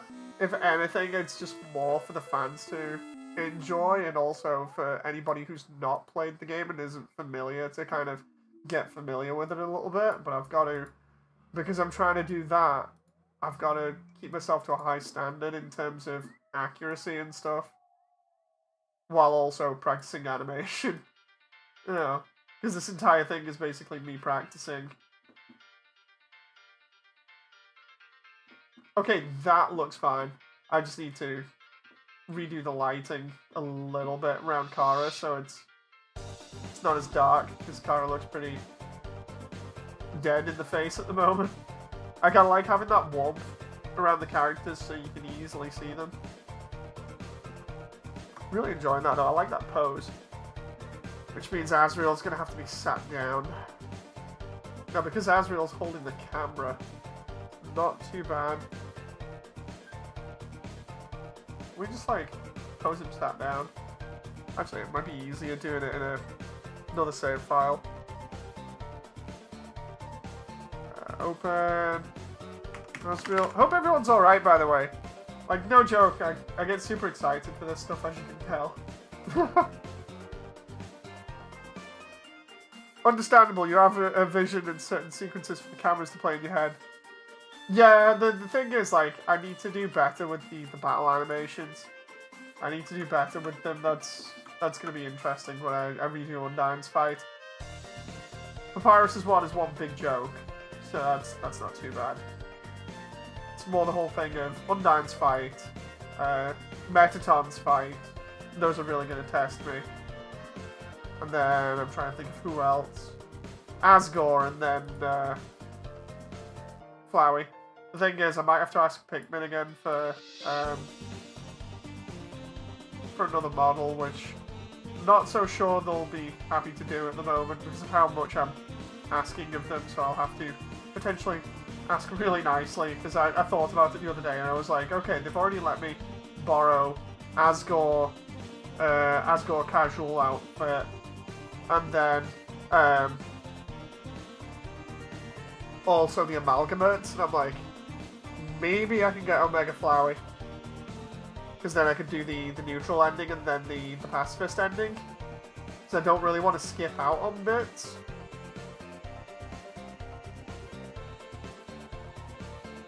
Oh. Dude, trying to get Asriel positioned here with his feet crossed over each other is a bit nuts. we just lower this? I just realized it's the... it's the way that I got this. I say that and then that music comes on. So can we... There we go. If we... Oh, no. That's not too bad, having them crossed over like that. And then we'll do... The funny thing is, you're never going to see this with Asriel. Like, he's in first person in the scene, but I just got to get him in some sort of seated position, so... I suppose you could say it's just in case I end up changing my mind and be like, okay, we'll have him sat down and actually have him doing something. Because his left hand is the one that holds the camera, not left, right hand.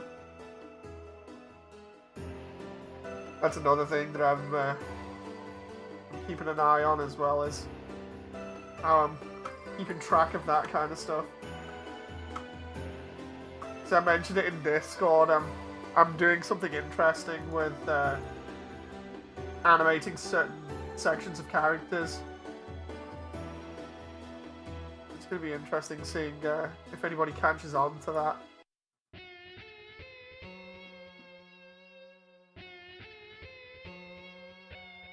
There we go.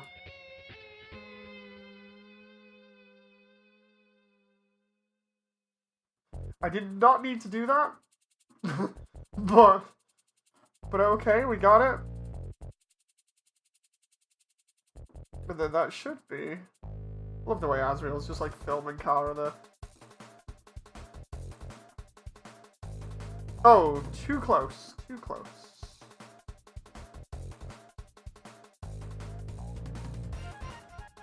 Wait a minute, is this... No, wait, that's... Yeah, that's... I was trying to remember, I'm like... Is this the Undertale soundtrack or what? But it isn't. No, it's the Deltarune one.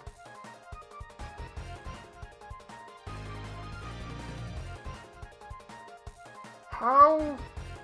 Like, what's the lens on the camera? 50... Oh, no wonder. 35? There we go. And then I can move Asriel closer?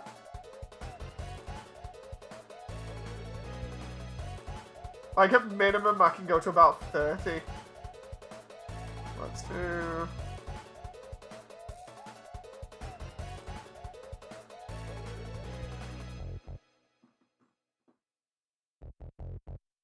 That doesn't seem too bad for a general setup to a scene. But we'll be seeing it from this. We'll be seeing it from this angle. But, it's also going to have a load of, like, static and everything over the top of it.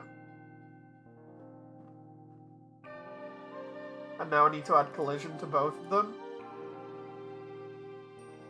I need to kill the particle effects that hit both of them so that particles don't phase through them, so you see, like, some really creepy stuff, like a particle going straight through the middle of Kara's head or whatever during the animation.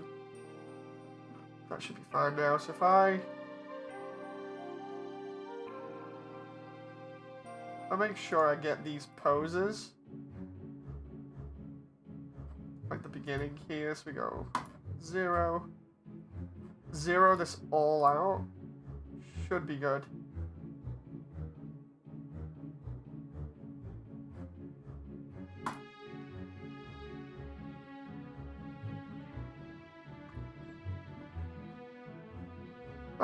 Okay, so now I just need lighting.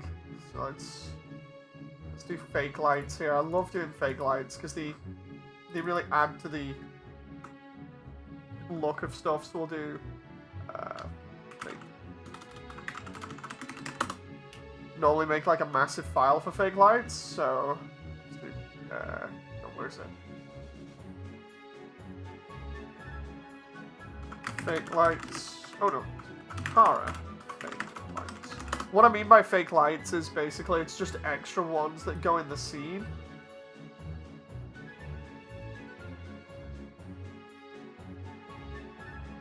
That should be fine. What we'll do is we'll have one there, one on the face, and I think we should be good because of how it is. Point light, edge lighting. So with edge lighting, what I'm trying to do is plant a light just to the side of Kara, that when Asriel's filming, he's lit up from behind. It was something that I was listening to, and it was on the Tested podcast a while ago with Adam Savage, where he was on about edge lighting. It doesn't need to make sense, it just needs to look cool. Like here at the moment, that looks kind of cool, but it's not the right color because of the echo flower in the background, so I need to make it blue.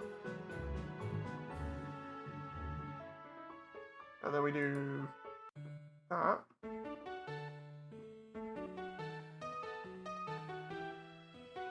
Then what we'll do is we'll move it around a little bit, see what's the best place for it, because it's already... Around the head there might be good. Because it's already lighting up the rest of Kara's body here.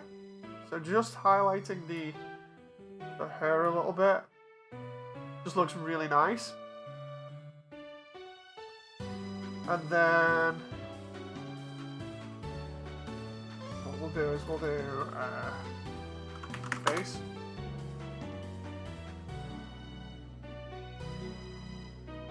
Oh, go on then.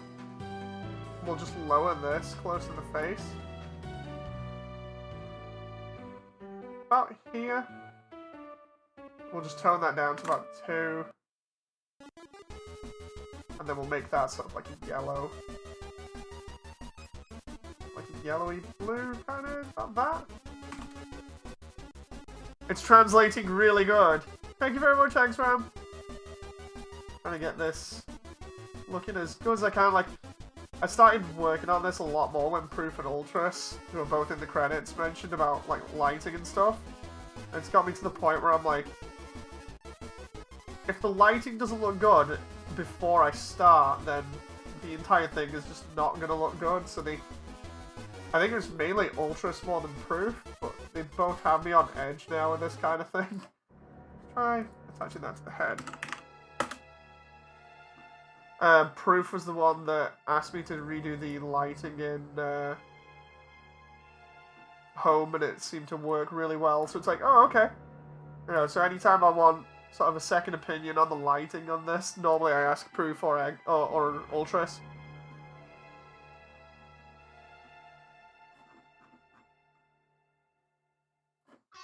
Okay, so what I've done there is I've attached a light to the face. That's going to help for if Kara turns towards us. What I need to do is lower the intensity of that. And also for Kara, I need the eye to not give off a shadow. No shadows. Blend mode. Blend, maybe? Back face. Something going on with this eye here, and not quite sure what it is. I had this problem the last time. Maybe it's that. Hang on. Yeah, it is. Let's see, eyes. Our eyes. Had this problem previously where it's like, I just wanted to have the eyes look correct.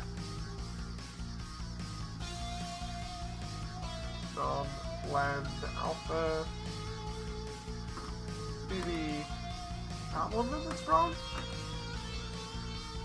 Alpha. No? Try that one then.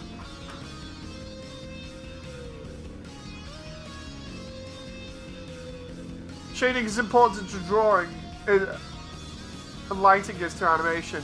Yeah, it's just a case of mixing all of the elements together to make it look good. Like, if it doesn't look good, then what's the point of the entire thing, you know?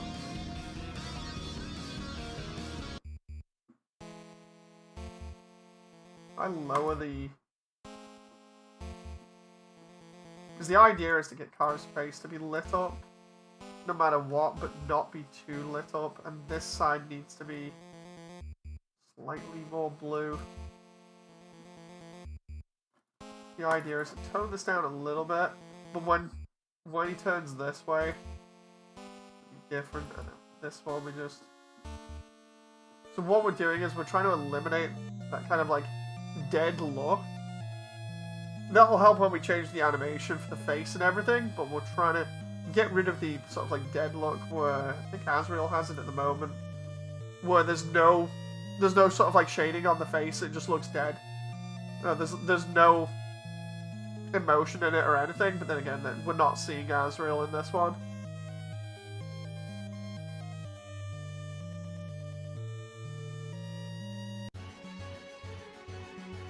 I should. Yeah, okay, there. I'm just trying to.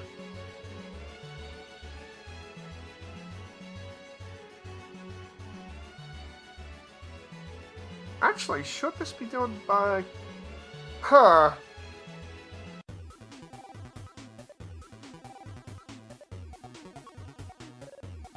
Maybe the camera should be passed around in this one? I'm trying to think because of... Yeah, I think I might actually need Azrael in this scene.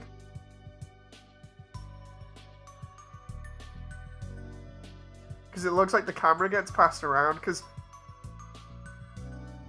the problem with trying to anticipate... She's questioning her purpose.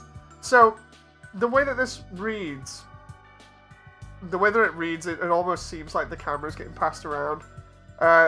It's the problem with interpreting stuff that is just in text. So, like, for instance... The previous tape I animated, the whole deal is that Kara leaves the lens cap on and Azrael has to take the lens cap off. As like a little prank. So it's almost like, oh, we're recording this, but I've just wasted my time because the lens cap was on. The idea is at the start of this one, Azrael has the lens cap on to prank Kara, but let's see...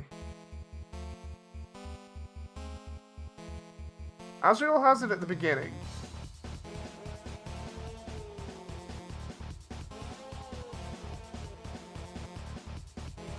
No? Okay. Maybe not. Azrael definitely has the camera in hand from what I've read for most of it. I thought maybe it's passed around because of the second line that says, ha! I got you, I left the lens cap on purpose, but I think that's more so just Azrael being a geek. So what I'll do is there I'll get the lens cap, because I do have a secondary model for the lens cap here.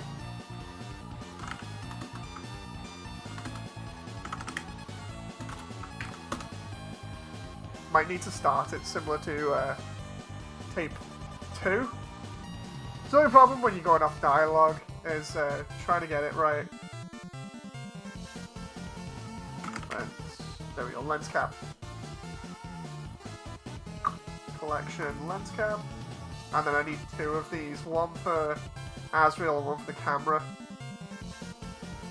Or maybe just one for the camera. But that's going to be on the camera here. Relation parent to object.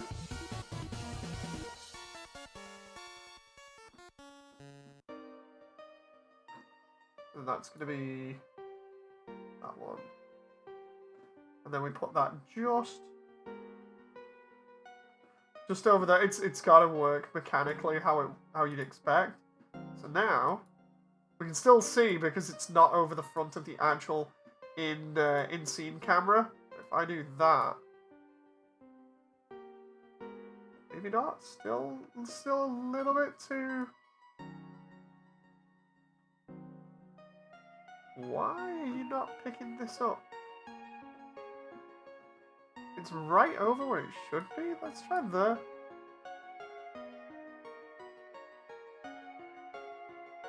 Why is it not showing through here? That's weird.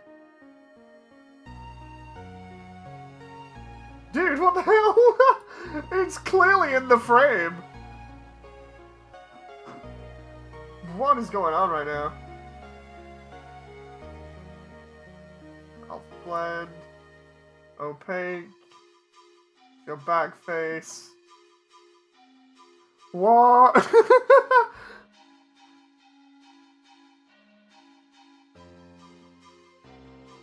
Still like the Starlit Cave effect, so nice. The camera can spin like like a cool coin flip, it'd be so cool. I'm wondering why that's not working, because that's clearly in shot. Like, hang on, let me open another window here. I need two. Dude, it's there in one scene. Like, hang on. Bye. I bring this back. Oh, I see. It's clipping. It's the view distance. It's clipping into itself. Aha. If I do that and then go like 001.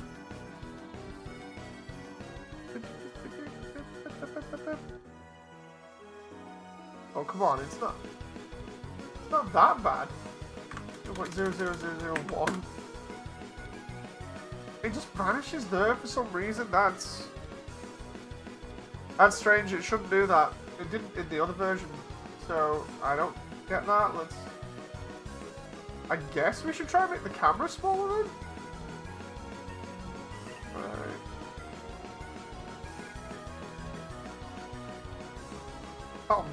Oh, not there. Not there? See if that works. Nope, it doesn't matter how the camera is, for some strange reason it's not. Oh, wait, what? What over that material there? What is going on with everything now? Hang on. Dude, what's going on with the sea? Oh. What the? Why is Blender just like bugging out? Okay, I saved that before, so let's... Is my graphics card just like failing on me right now? That would not be good. David's the song, says John. I know. Let's try loading this up again. I hope it's not the graphics card, though. Okay, so everything's fine again? It's okay, John. The song's gone. It can't hurt you anymore. Oh no, it might not have been the graphics card. It might have been the draw distance. Blender updates. Maybe. It might have been because I changed the draw distance.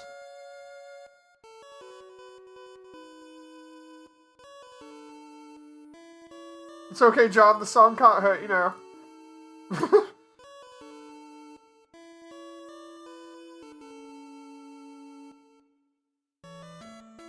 Try this again. Open up a new Blender window.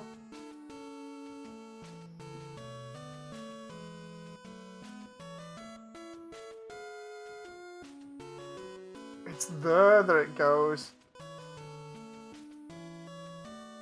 Because the idea is to get the lens cap to be taken off by Azrael. So now it's a case of figuring out what's wrong with this.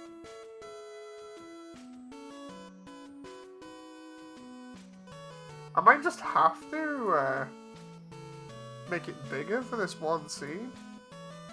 Because if I bring it back, yeah, it just clips through it. So there's a problem with the lens cap now that I don't know about how to fix it. Gonna have to look that one up online. My ears, they burn, says John. It's not that bad. Now if we go into there, we can see that, but the problem is, once we go past here, it just screws the pooch in terms of messes up the scene. So let's try VHS2, because I want to see what that settings were. VHS. There we go. VHS2 anim.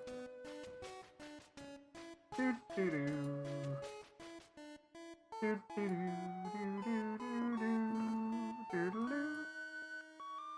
because it works, though. It's the exact same setup.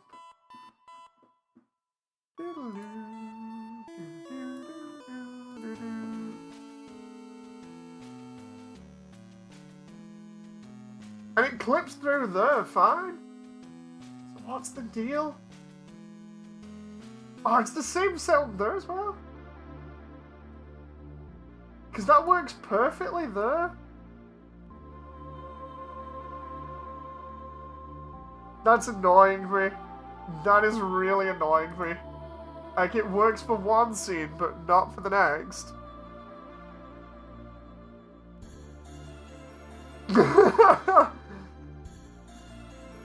Because I just want to repeat the sequence, more or less.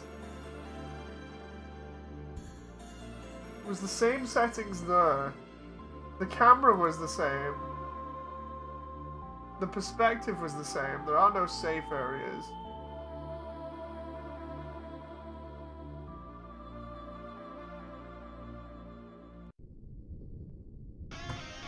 Let's see if I can figure it out here. Blender, object, through camera.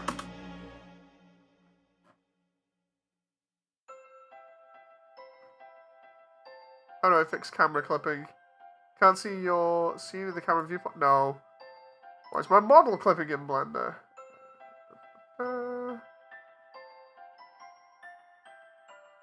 How do I stop the camera from clipping through objects in Unity? No! Blender!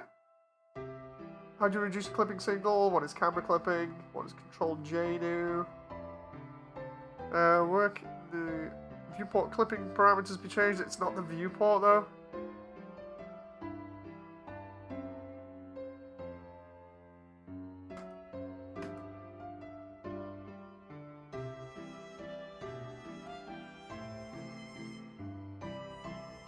I have a problem that I can't seem to fix easily at the moment. What is going on here? I mean, that should be fine. But now it's not visible. But now it is. But it's wrong. Unless I come up with some, like, other trick. Then it's gonna be awkward.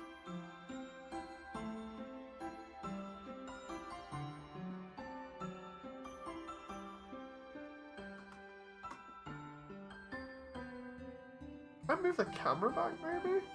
That might help. Or put it there. Like, put it in, basically inside the actual physical camera geometry. Let's see.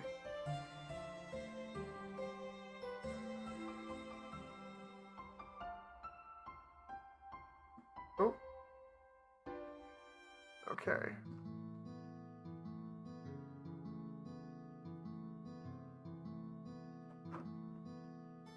I hate running tech support for Blender because it's so annoying when you try to do stuff and it's not working. Oh. No! I can get it slightly closer there.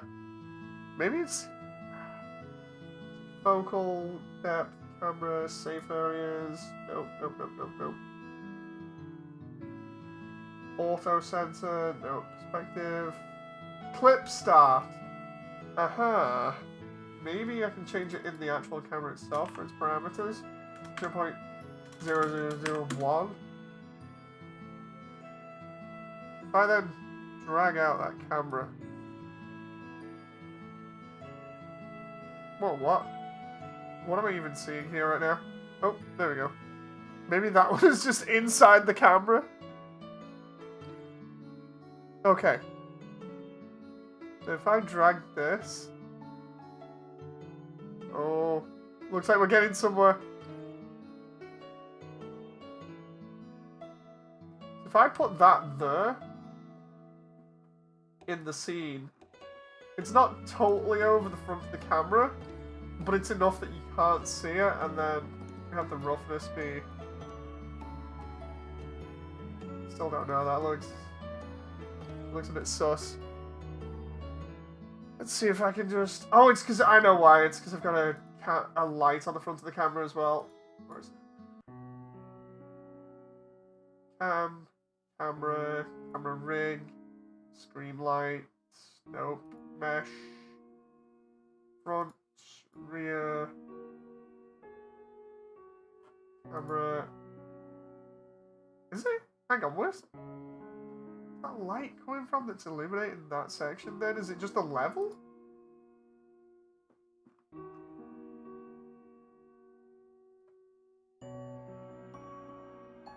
See if this works if I put it closer to the...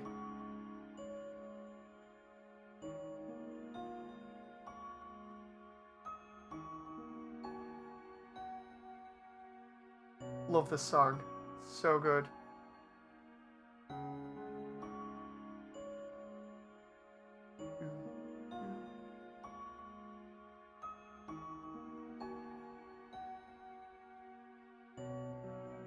That moment where you don't know what you're looking at because of the way that renders it.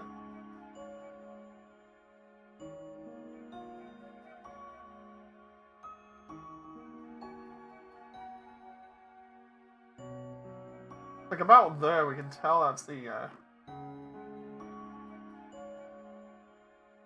Is it because of... Oh, it's... Dude, it's because of specular, that's why. 0.5 on the roughness. And then we just have it like that and then have it be taken off. Like, let's... Ah, there we go. Wait, what was... I see something in that, I just don't know what it is.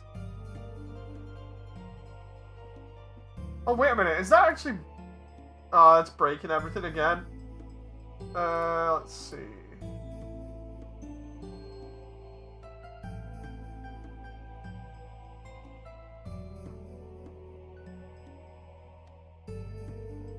Clipping starts at like 0.1.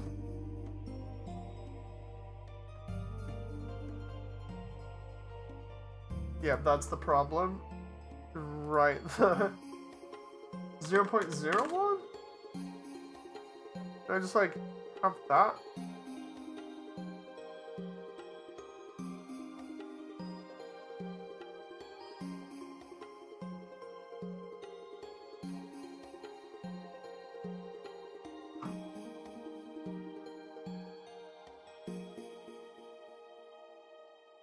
If I put that to the side, does that break any of the mesh?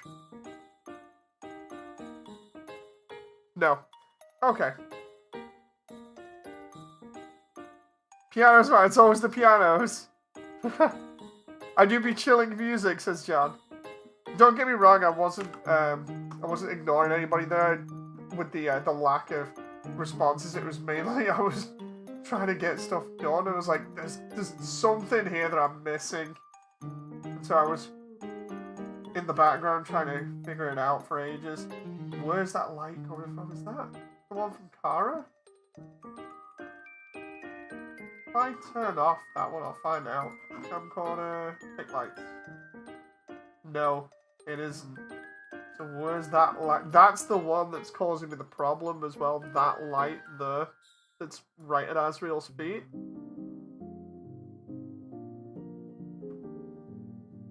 Let's see.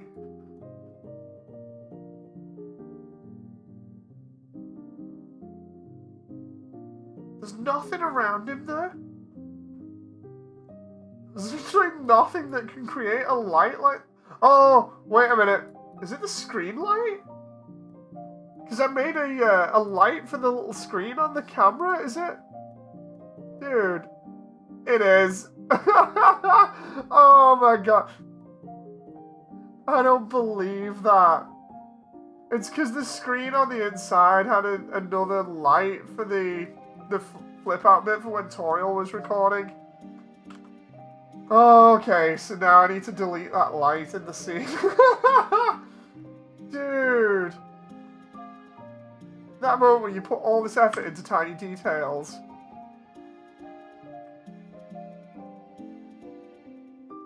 There we go. So now if I go... Yep, there we go. I'm being done in by my own details here. So now if I go fake lights... There we go. The problems with fixing stuff in Blender, you know.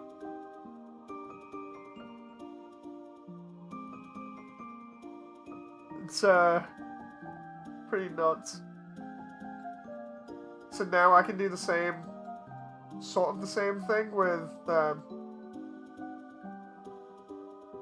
Asriel here, where I have to have him take the lens cap off at the beginning. Can I just like reuse his animation for his upper body? Hang on. Because that would be, I don't know, it'd be pretty crap because it's in the same one afterwards. Hang on. Asriel.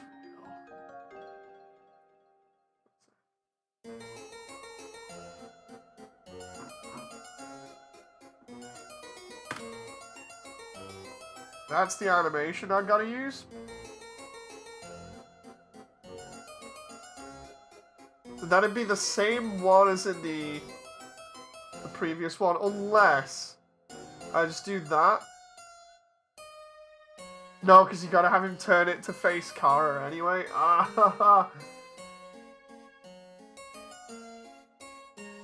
The question is, in the grand scheme of things, how bad would it look if I reused a similar shot?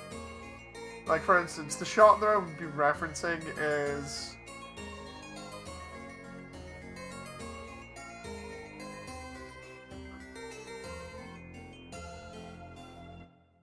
So if I reused this shot...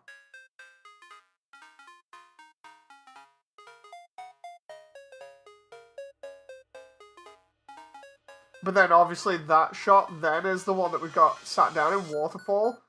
Do you reckon, overall, it would make... You know, it would be annoying or what? Because I don't want to make it seem like we're just filming the same thing again.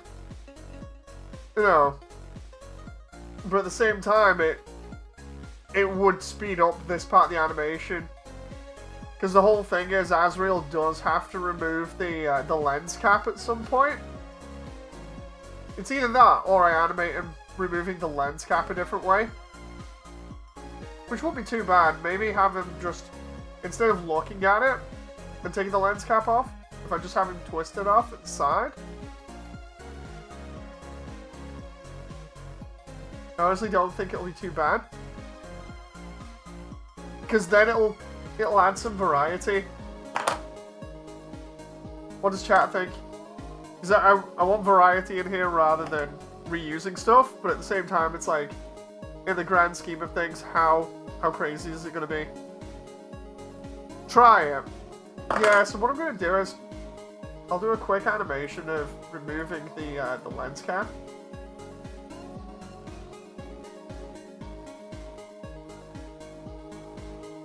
You go like that, copy the pose, save it. Because what I can do is I can use the... Oh, no, didn't want that one. I wanted the one before. Right, so what we can do is use the pose here, and we'll use something like that, like for instance...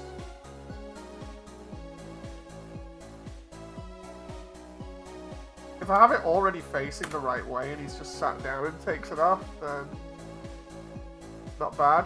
You won't know unless you try, indeed. Let's do pose like that, and then what we'll do is we'll have to do this.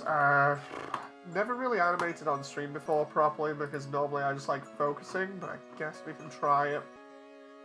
Because normally I get stressed out when stuff doesn't work on stream, you know, because it makes me look bad. But we'll see. So what I'm thinking is, we have Asriel sort of do this kind of thing with the camera. Oh, come on now.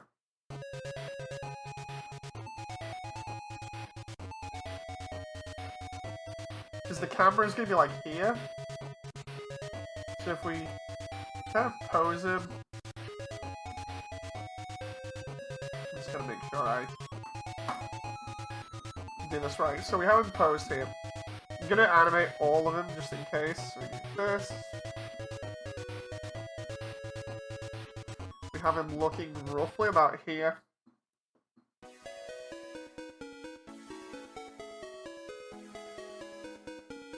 How does Dave do his animations? I guess you'll find out. We got him with his hand here, and he's going to take the lens cap off the end. It's going to roughly be about there. We can position these later on and then bring the animation back into the file. But I reckon we need to have that roughly about there. The idea being that we're gonna see from this angle, so it's gonna be his hand coming in, taking it off, and then putting it back to his face. We go from that to that, and then he moves out, which is probably gonna be like another 20 frames, sorry. 20 frames is normally good. And then about 70 is where he's going to return to his position, I think. So with his head there, his head is going to be focused on the lens cap there. There we go, like that. Be removed. This one, he's going to have the arm come back up here a little bit. Then have the arm tilt a little bit, so we got... That's a little bit too smooth, but it's not even really that good, but we'll get it. What I want to do is get the hand positioning from the other one, so we'll save this. I just realised I've saved over the default. Oh no! I've saved over the default here for the model, which means I need to do VHS3 animation. I need to try and go as far back as I can in this file now. Come on, Asriel, work with me. Ah. Okay, so now I've got to go to...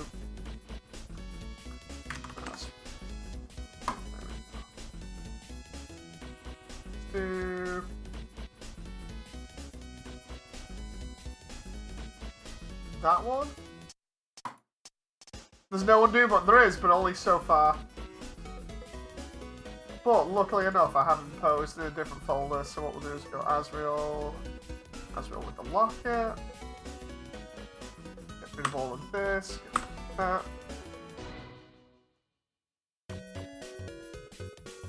And then we just go paste pose. And there we go, he's back to normal again. And then we've got the animation one. And then we've got that one. So what we need here is... yeah, that's roughly at frame 20. What I need is this here, because I can copy and paste this. What happens is, you can copy and paste parts of your animation, but when you do it, you have to have them in the same file, because it copies the animation into the buffer. What we can do here is copy the pose. There we go. That hand there is going to have to be a different pose. It goes up.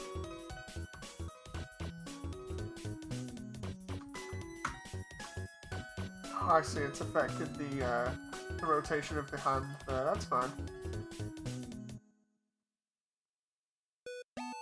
The reason why I wanted his hand pose there, because it's basically grasping onto the end of it, like it should.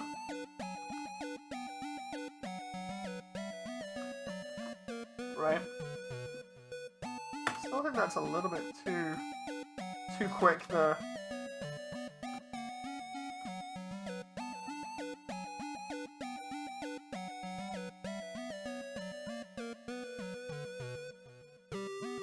Dude, I don't know why I'm replaying it over and over again, but let's try that. Move that to about 15. And then we need to go 22, we'll have hand come down slightly so it's not going back into position just yet. Go. And then his hand goes back. Boy, it's going too smoothly there, so we go up. That looks jarring now because of how I've done that. Okay. Slowly getting there with that arm. What I need to do is rotate his torso slightly as well. I love the way you're not going to see most of this because of how I'm doing it. I'll exaggerate his torso and movements again like normal because that's always fun for animation.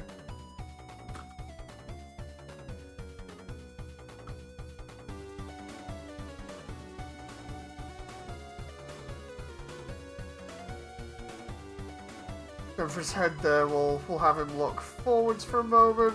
So we got his eyes need to move faster there. He needs to be looking what he's gonna do. Looking at what he's gonna do before the rest of his body. We need to have him looking down here before the rest of his body's reacting. His eyes are slightly off there. That's because of his...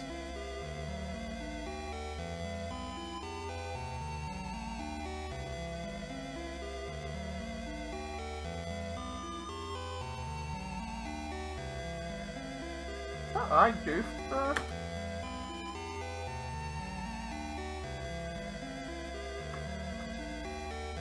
Let's do that, and then...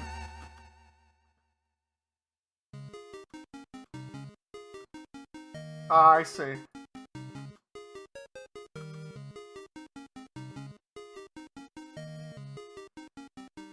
His eyes need to be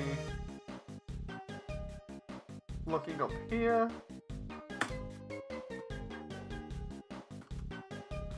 Get rid of that one.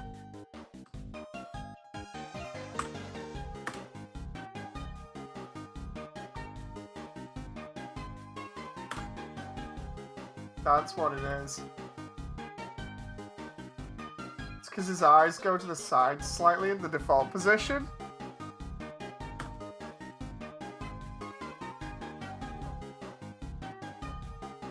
That's too far down.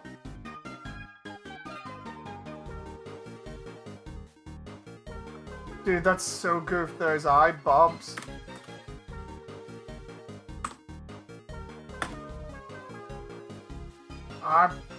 Is that later or?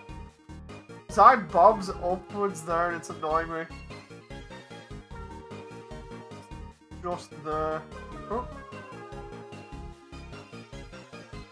This is why I hate doing animation on stream.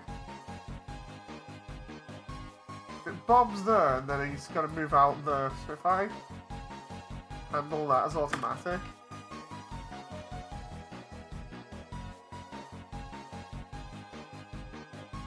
And then we do that one as automatic as well. No, that's because of that.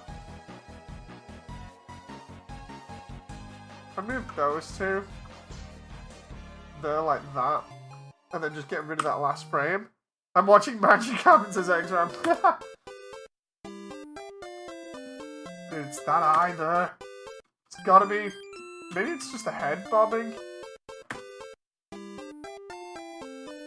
I'm trying to think of how long it would take me to do it, so if I... Right. Need to be a little bit slower. I'm trying to do it with my phone here.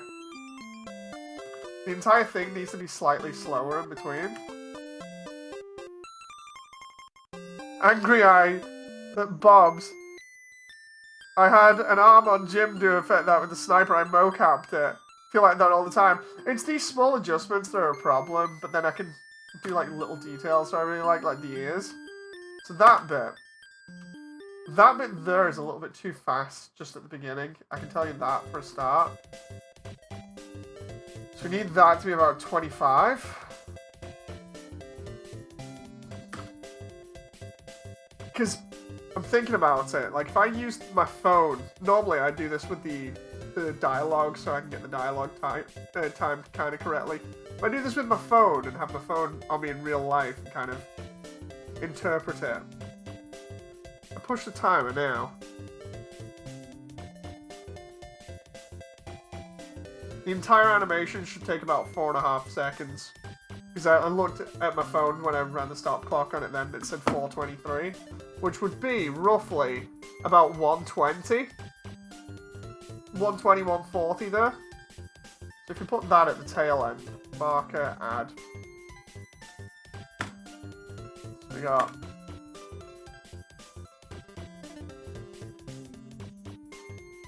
that bit is the bit that's killing me right there.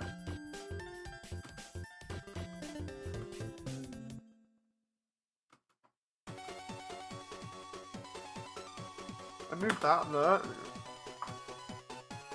His arm's too slow there, so it needs to be about 25. And there we go. It's there because I've already got him. Because I'm tweening between the animation here, so it's that bit there that's the problem. It's that there, the tween between 30 and 40, that needs to be like 60.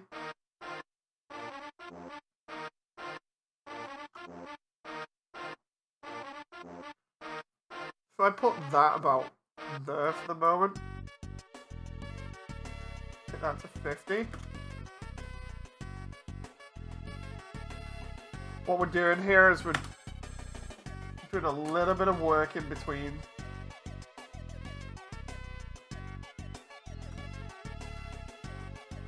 This bit is where we're gonna have the hand come in.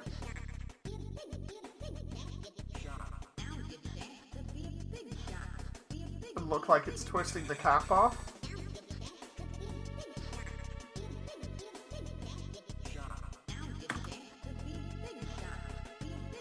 There we go, and then the arm has to go back.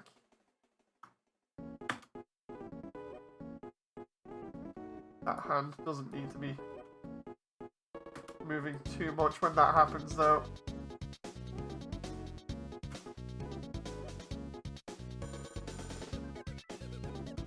We're almost there, and then I can see if it works for the scene. I've got to obviously get it positioned correctly with that, but... Dude, he just like... That there, that's moving too slow. About 0.5. No, still too slow. Then about 60.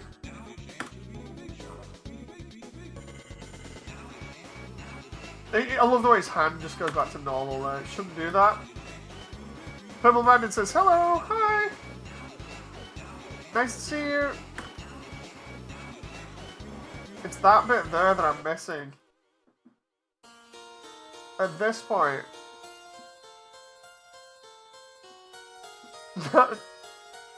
No, Purple Bandit?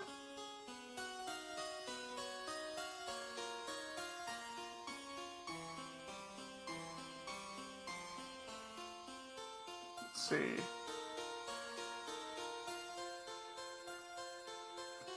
That needs to be lower.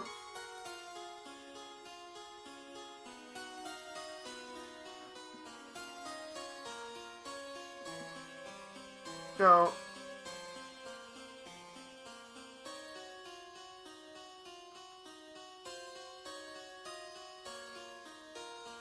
Arm needs to be quicker there.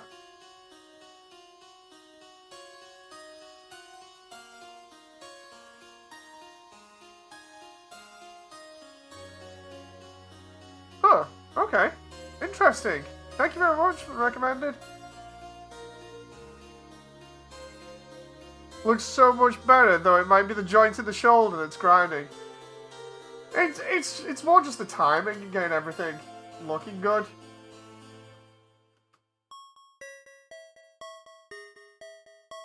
What the heck?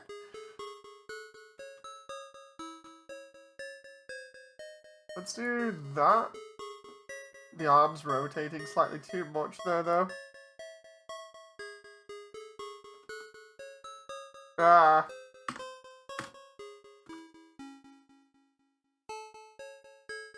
Now it's too fast because of that. That needs to be...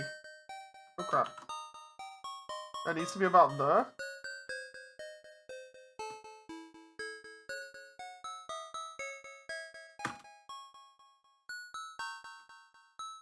Slowly getting there.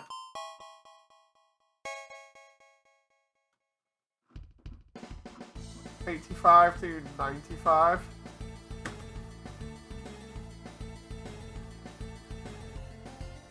$85 to $90, maybe? No, $95. $95 it is. Maybe you can have someone be a reference for you. Normally it's me. See, so it's not too bad. Like, normally I'm the reference. What it is that the hand in that position isn't animating what you expect, and then that way. That doesn't look too bad now. Like, we're slowly getting there. Now just imagine having to do this for an entire movie. That's basically what I'm doing.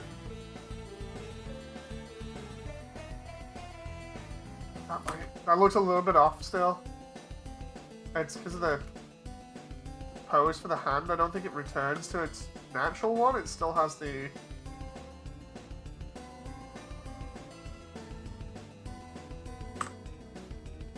that one. So we go...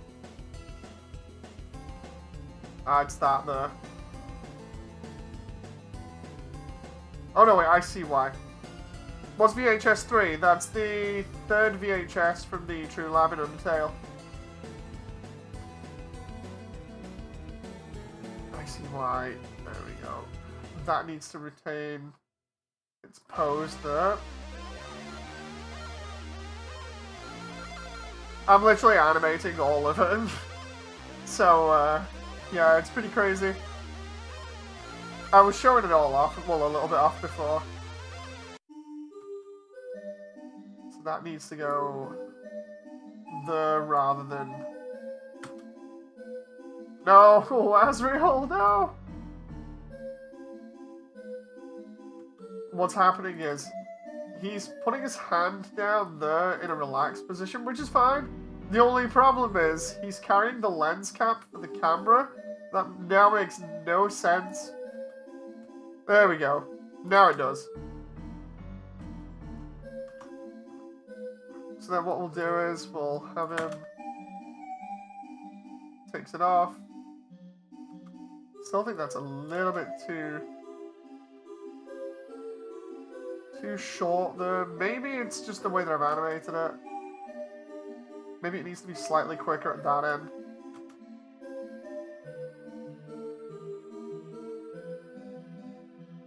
Or maybe it needs to be more exaggerated there. Do that. Okay, that's not too bad. Let's have a look at the full thing so far.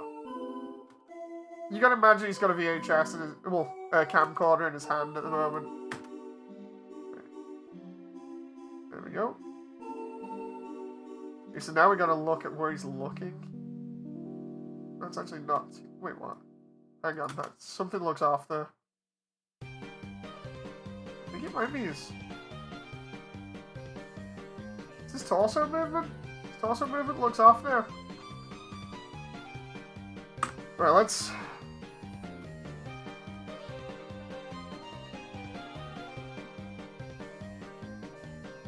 Right, so it's...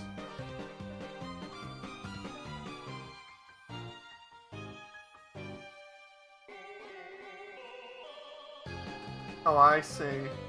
I see what it is. I have his torso over here. And then we have him go heads to the side.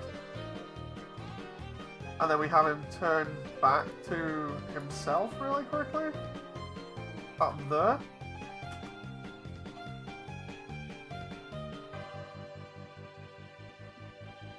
watch this over and over again. I'm sorry for everybody that doesn't find this interesting. That doesn't look bad anymore. Now I might want to just spice it up and try leaning over, but I don't know. Like, I think that'll work. But then here's me going and doing the really complicated thing as well. This is the bit that I really like about the Dreamers. Is being able to animate things like this. And it's going to be a pain, and it'll probably go all wrong, but we'll see. I hope not. I really love doing this. Right, so that's going to be... Oh. Huh?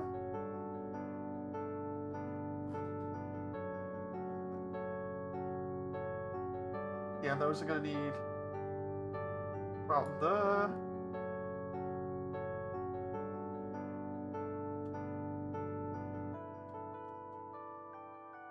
About there needs to be default.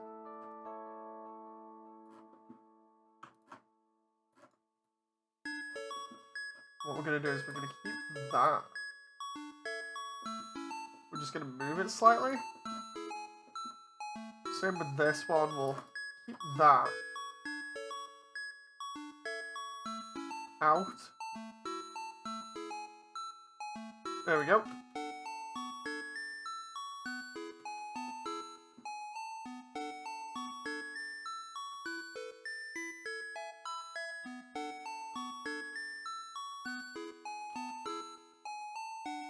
That needs to go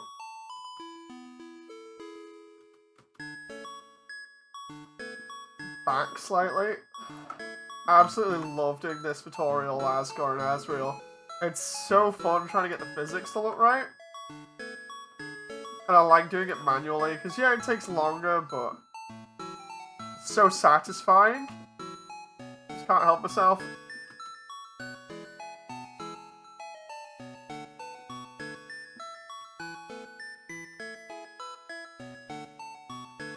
That's going to need to come this way.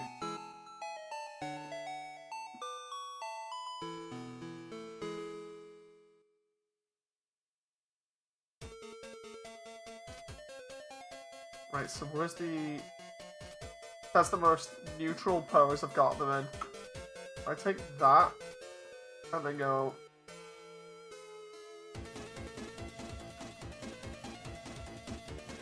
Let's see how that looks.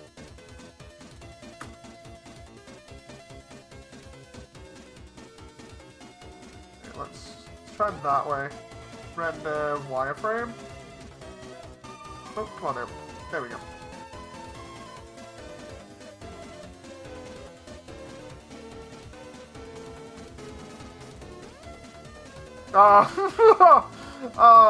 I just need that little bit of a... I need that little bit at the end. About there. This is me going so in depth for something that people probably won't see, but a little bit too early.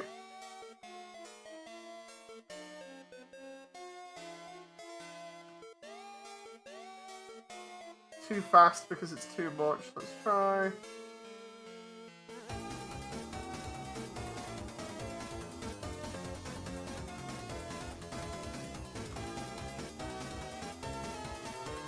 So then let's try putting that there. That needs to be about 120. Those need to be back a little bit more. Oh, okay.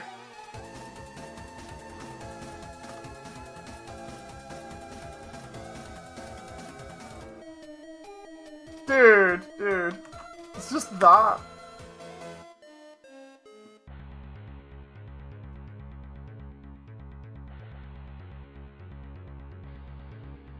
Oh, I'm happy with that.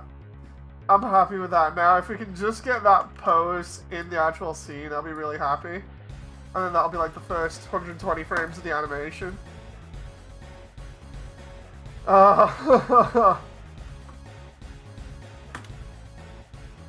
It looks way more natural. Yeah, that's what I mean, like, just...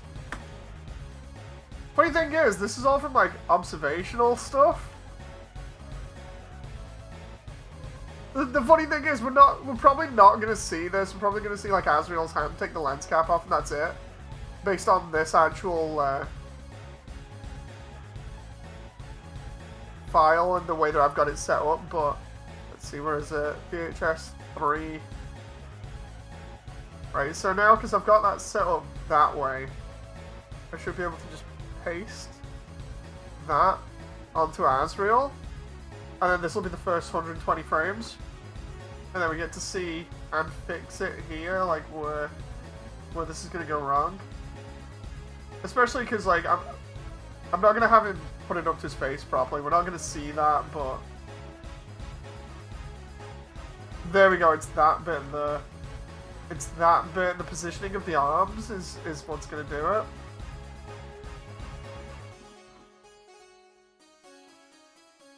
So now, because we've got that, and we know the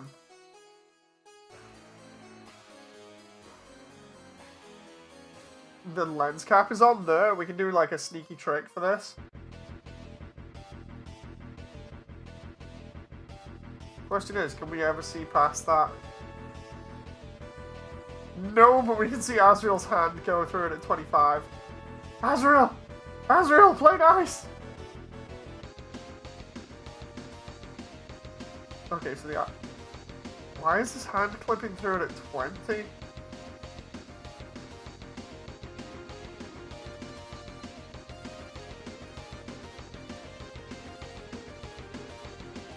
Let's do that, see if that'll work. I just need his hand to not clip through it at the beginning. Ah! Looks so good. Rock on. I need him. Thank you very much. I just need him to not clip through it. Ah, there we go. It's as he's bringing it there. I need Asriel's hand to be out of the way, so it's going to look unnatural for a little bit, but... Hello! Jim-gi-san's Underlord. Oh. Okay, so we need his hand to be there. And then what happens is he grabs it there. And then takes it off, but we gotta... Ah! Nope, well, I gotta just position this correctly now, and then we're good. Because the rest of it is not positioned correctly.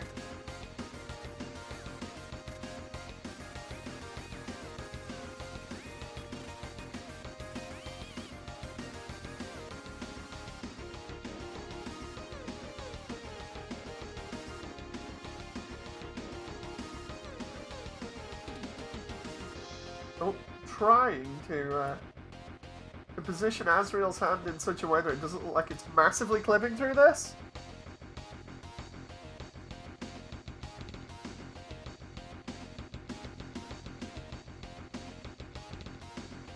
I just need it to not clip through that last bit there.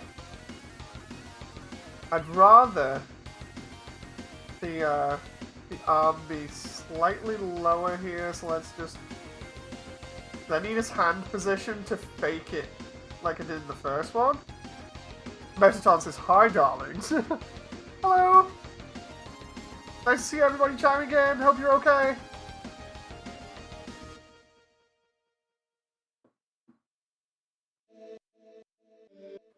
Okay, so we got this going on.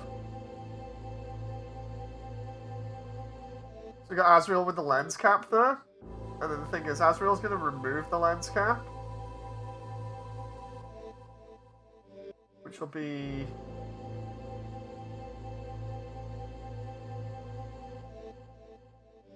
needs to still be about here. Oh, yes!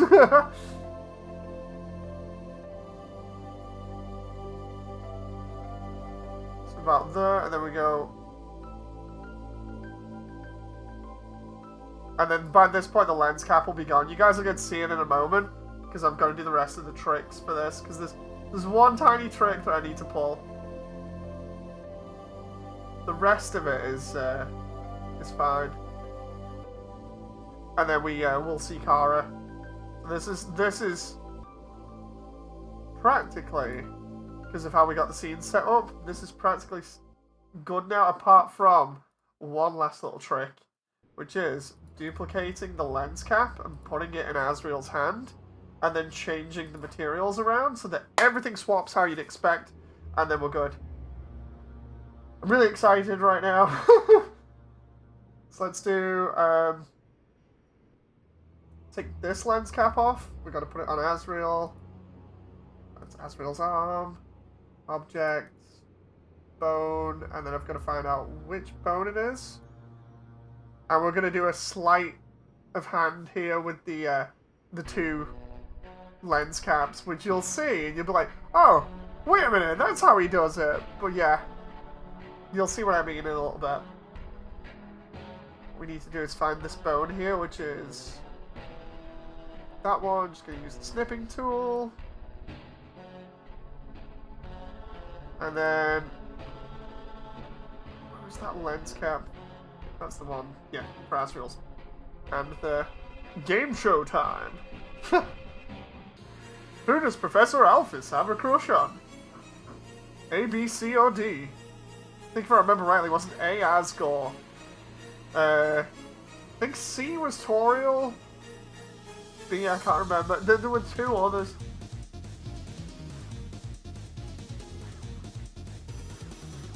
It's been a while. I only played the Pacifist run once. Obviously, I've not reset the universe because I wouldn't want to.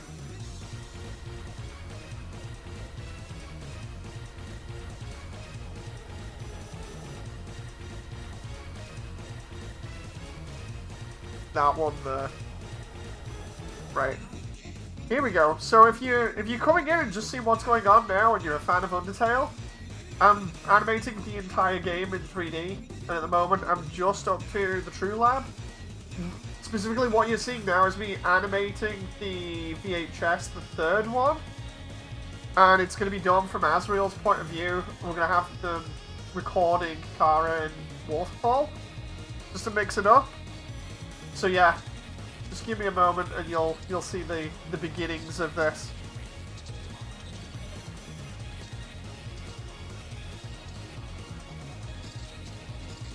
Right, so what we've got here is Asriel with the lens cap, the camera on that he removes.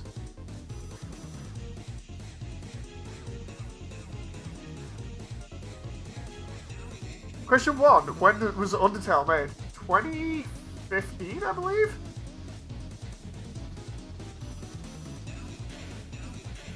I'm gonna be a terrible fan if I get that wrong.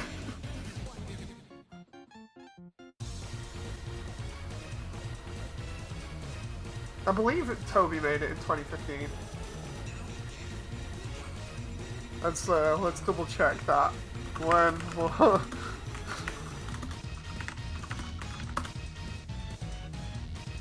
Yep.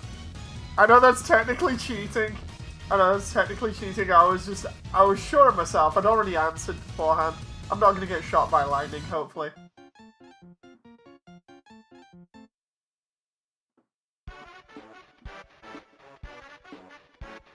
Unpopular opinion, Necromorphs in Dead Space 1 stop getting scary 8 hours in. It depends, like, are you up to the ones, the fast ones?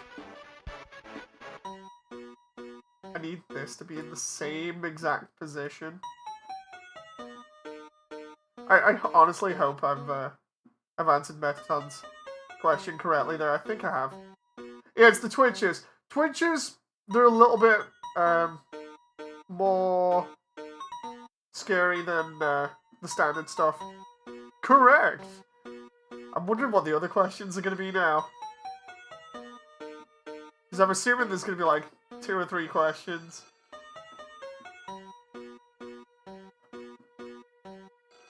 So what we're going to do here is we're going to do a switcheroo with the lens cap.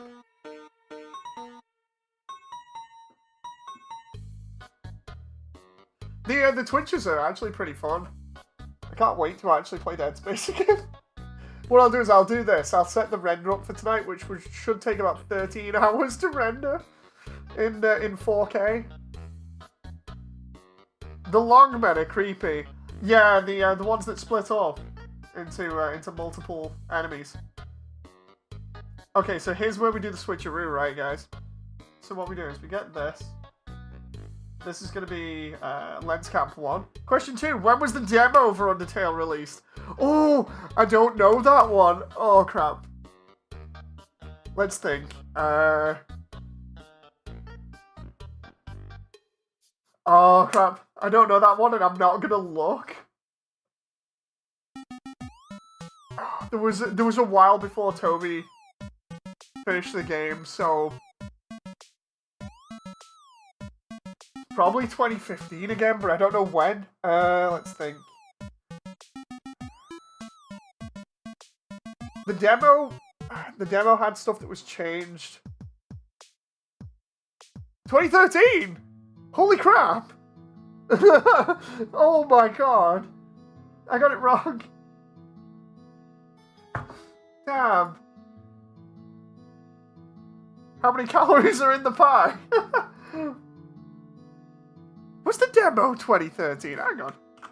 I'm not saying Metaton's wrong here. Demo release date. It was? I was trying to think about it there. I was like thinking out loud and I'm like, how long would it have been in development? Because I can't remember when the demo was done. All I remember was the demo contained a lot of things that were different to the full version. And I'm like, okay, Toby will have worked on like the other assets after the demo, obviously, and the other bits, because the demo featured the ruins. So maybe at that point it was just the ruins. I'm gonna have to actually go back and have a look.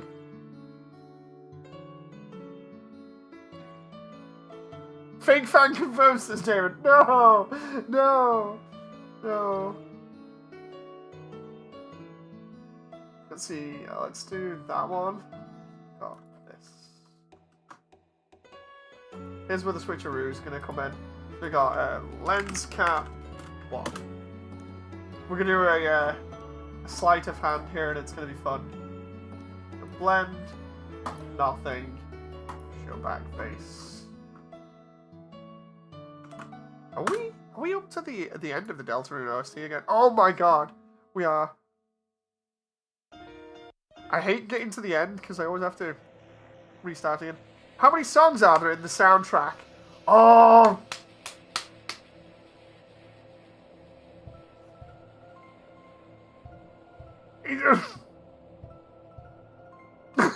I'm trying to remember. Because I've clicked on the playlist a bunch. The playlist is like an hour long, but I don't know whether it features all the genocide tracks.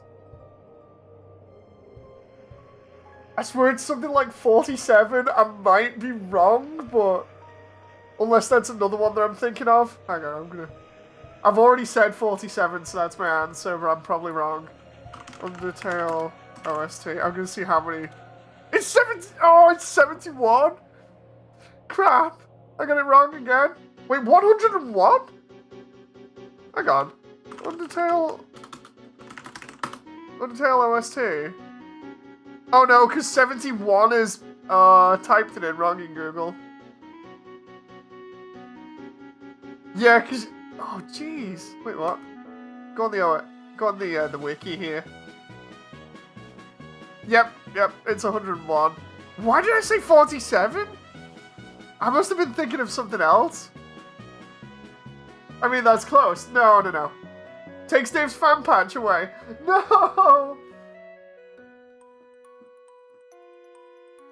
Right, so we got... Speculum needs to be... No, wait. 0.5. Okay, there we go. Right. And Lens Cap 2.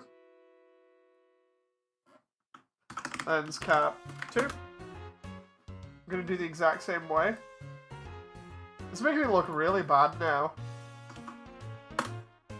In my defense, I haven't listened to the OST without remix. Well, Unless it's a remix anyway, in a while. And that's only because I didn't want to ruin it by listening to the same songs over and over again and then have no emotional attachment to them.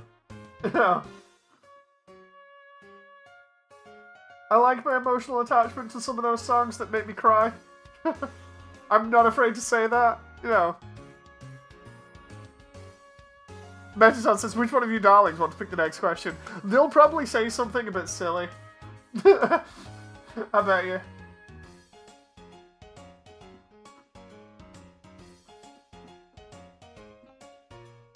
It's reminding me as well, I need to do a run of either the PlayStation or the Switch one, or maybe the Xbox one, because I need to actually do the extra content, because I've only ever played it on PC. Completed it once, and then that was it, because I didn't want to ruin everybody's happy ending.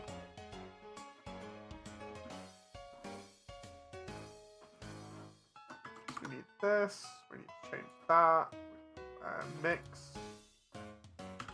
mix shader.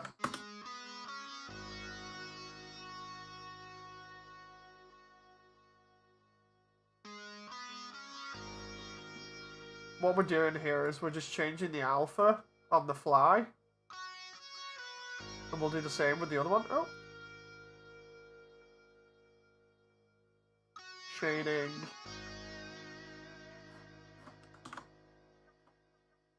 Add node mix. So we're throwing in another mix shader that we can control. Alpha. I agree, I've been emotional listening to Fade In, Fade Out by nothing more for the past week. It's been wrecking me. Dude, like, certain songs from Undertale really do just mess me up bad. No. I'm not afraid to admit that. I think you can probably see where I'm going with this lens cap trickery here now as well. So what we're going to do is, the moment Asriel's hand gets into the right position, we're going to do a switch. Oh. Gotta just...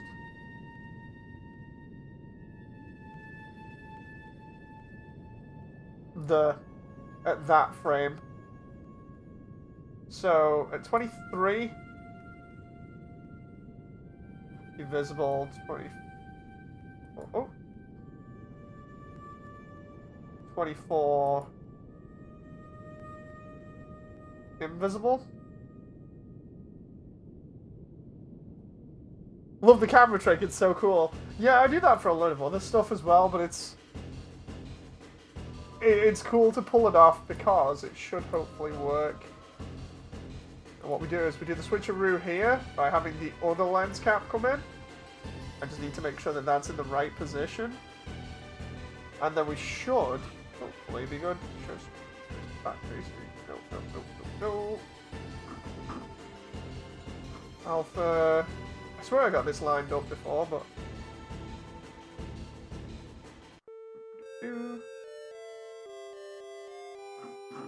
Let's see. Yeah, we're good. So now. I just moved that. Do I need to move it? Something. Oh, yeah. I need to move it slightly. If I pick that camera lens there and bring that through Asriel's hand just enough that it looks like he's grasping it. Dude, seriously. What is going on there? It's like really far away. Oh, is that the light? Am I just getting it wrong now? Ah, now what's... Who was the only character who got to talk in Undertale? Wait, what? It was the only characters who get to talk.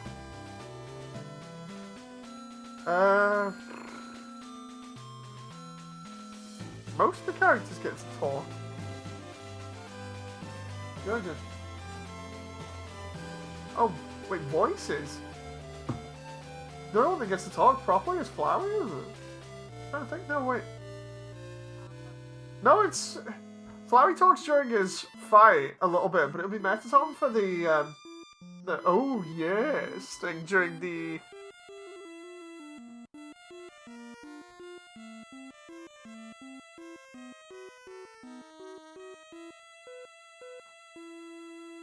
Hang on. I need to get this looking just right here. Why is that clipping through there? What is going on here with this? Let's see. If that's correct, but it's clipping through the hand there? Hang on.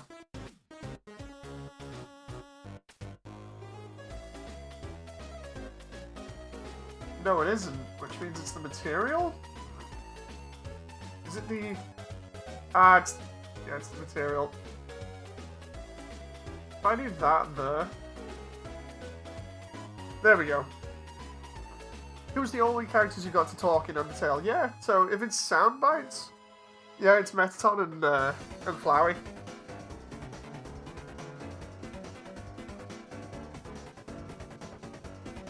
Let's see here.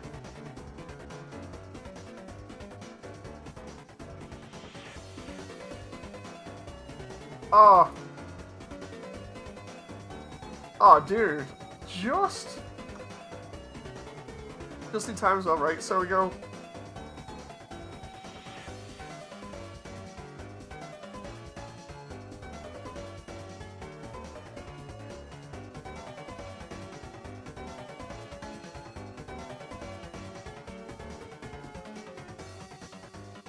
I didn't get them all right, David, but let's see.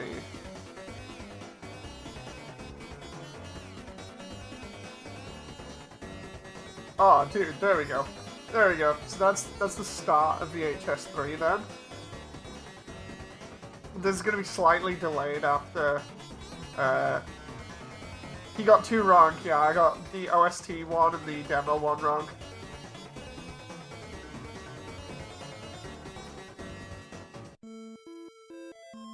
I may need... That's all. Until next time.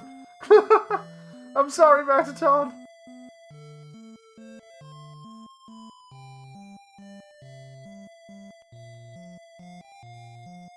Okay, so let's see if I can just change the particle system here. This is like Who Wants to Be a Millionaire?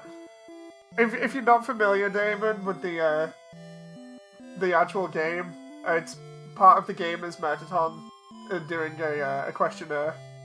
And if you get the bits wrong, then you end up getting zapped with lightning. So yeah, I've been zapped twice with lightning going off that. 0.1 for this. 0.5. Whoa, whoa, whoa. No. 0.05? Ah, I get it. That's funny. Yeah, it's the funny part of the game. Now the question is, do I want to do the particles smaller like that, or do I want to just do 0.8? Because we know we're going to get a particle right next to the camera here at the beginning. That's not too bad.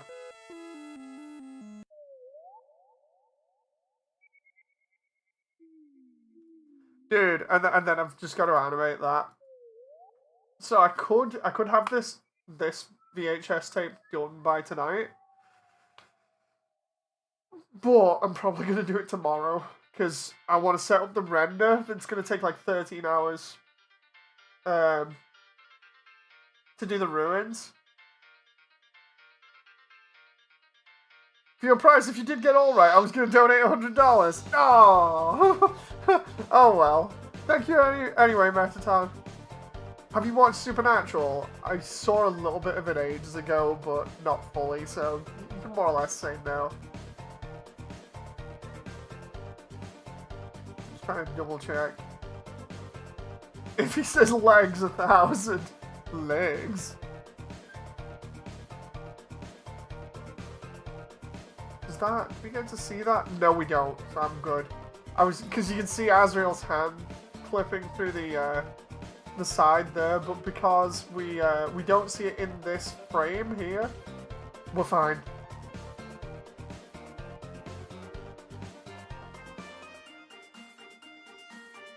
Dude, I'm taking a snippet of the of that window there, because that just looks really cool. It's gonna be interesting having to get a voice actor for Kara as well. But you didn't say legs for the answer, so no 1,000. Oh well. I tried. I tried.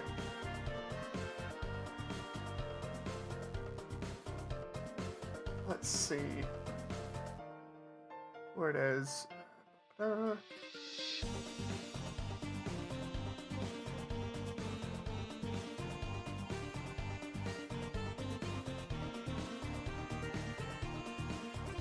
I need to do filler dialogue now. Like, the worst part is, for this, I need to fill in the dialogue that seems kind of innocent, but kind of sus at the same time. Like, because it's a conversation between Asriel and Kara here, so I need Kara to actually be talking. Which is something you don't normally hear. So it's more like... The worst part is, I've got to write the inserts that fans will accept as being like, okay, this is what was said, or the thing that could have been said, while not butchering the character.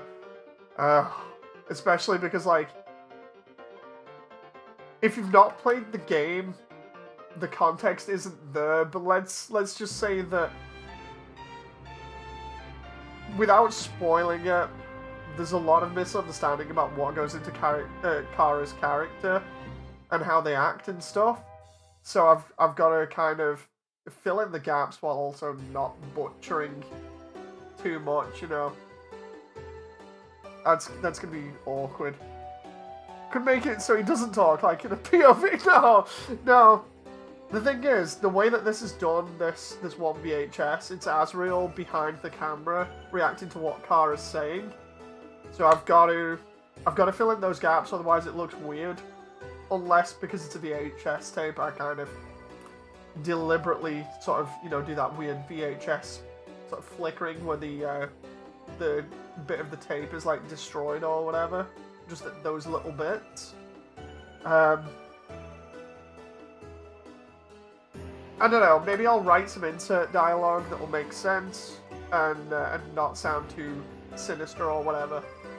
And see how it plays out, and then if not, then I can just fill in those bits with like VHS static.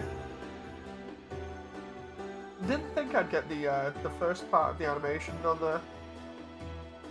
Why did the chicken cross the road? Oh no.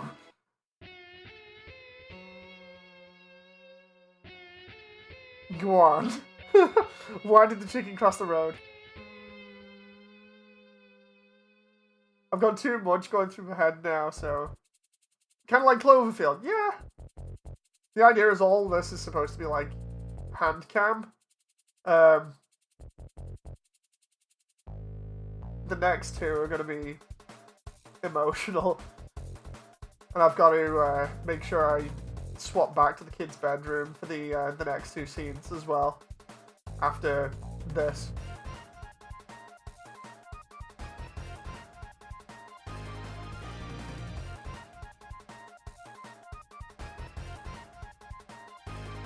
You should have said legs. But that made no sense. That literally made no sense. Hang on.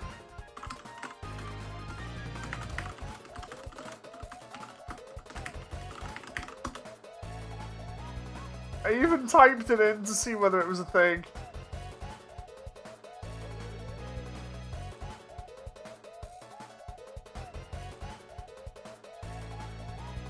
Anyway, I'm gonna get that render started, so... I guess you're a leg man, Metaton, says Damon. Yeah, you'll see in the animation when I animate Metaton, but Metaton's all about legs. It's fun doing this for people who aren't familiar with the game, because, you know, it's cool getting them familiar with it and filling in all the details and being able to talk passionately about stuff. Stuff that I can remember, at least. Again, it's kind of awkward when I've only played it through once to completion, because That's intended when you do the pacifist run. But I stuck with the whole thing of not going back through it, so it gives you those happy memories and stuff, but sometimes they can get a bit phasey, you know, hazy or whatever. Anyway. Knock, knock. Legs. Probably.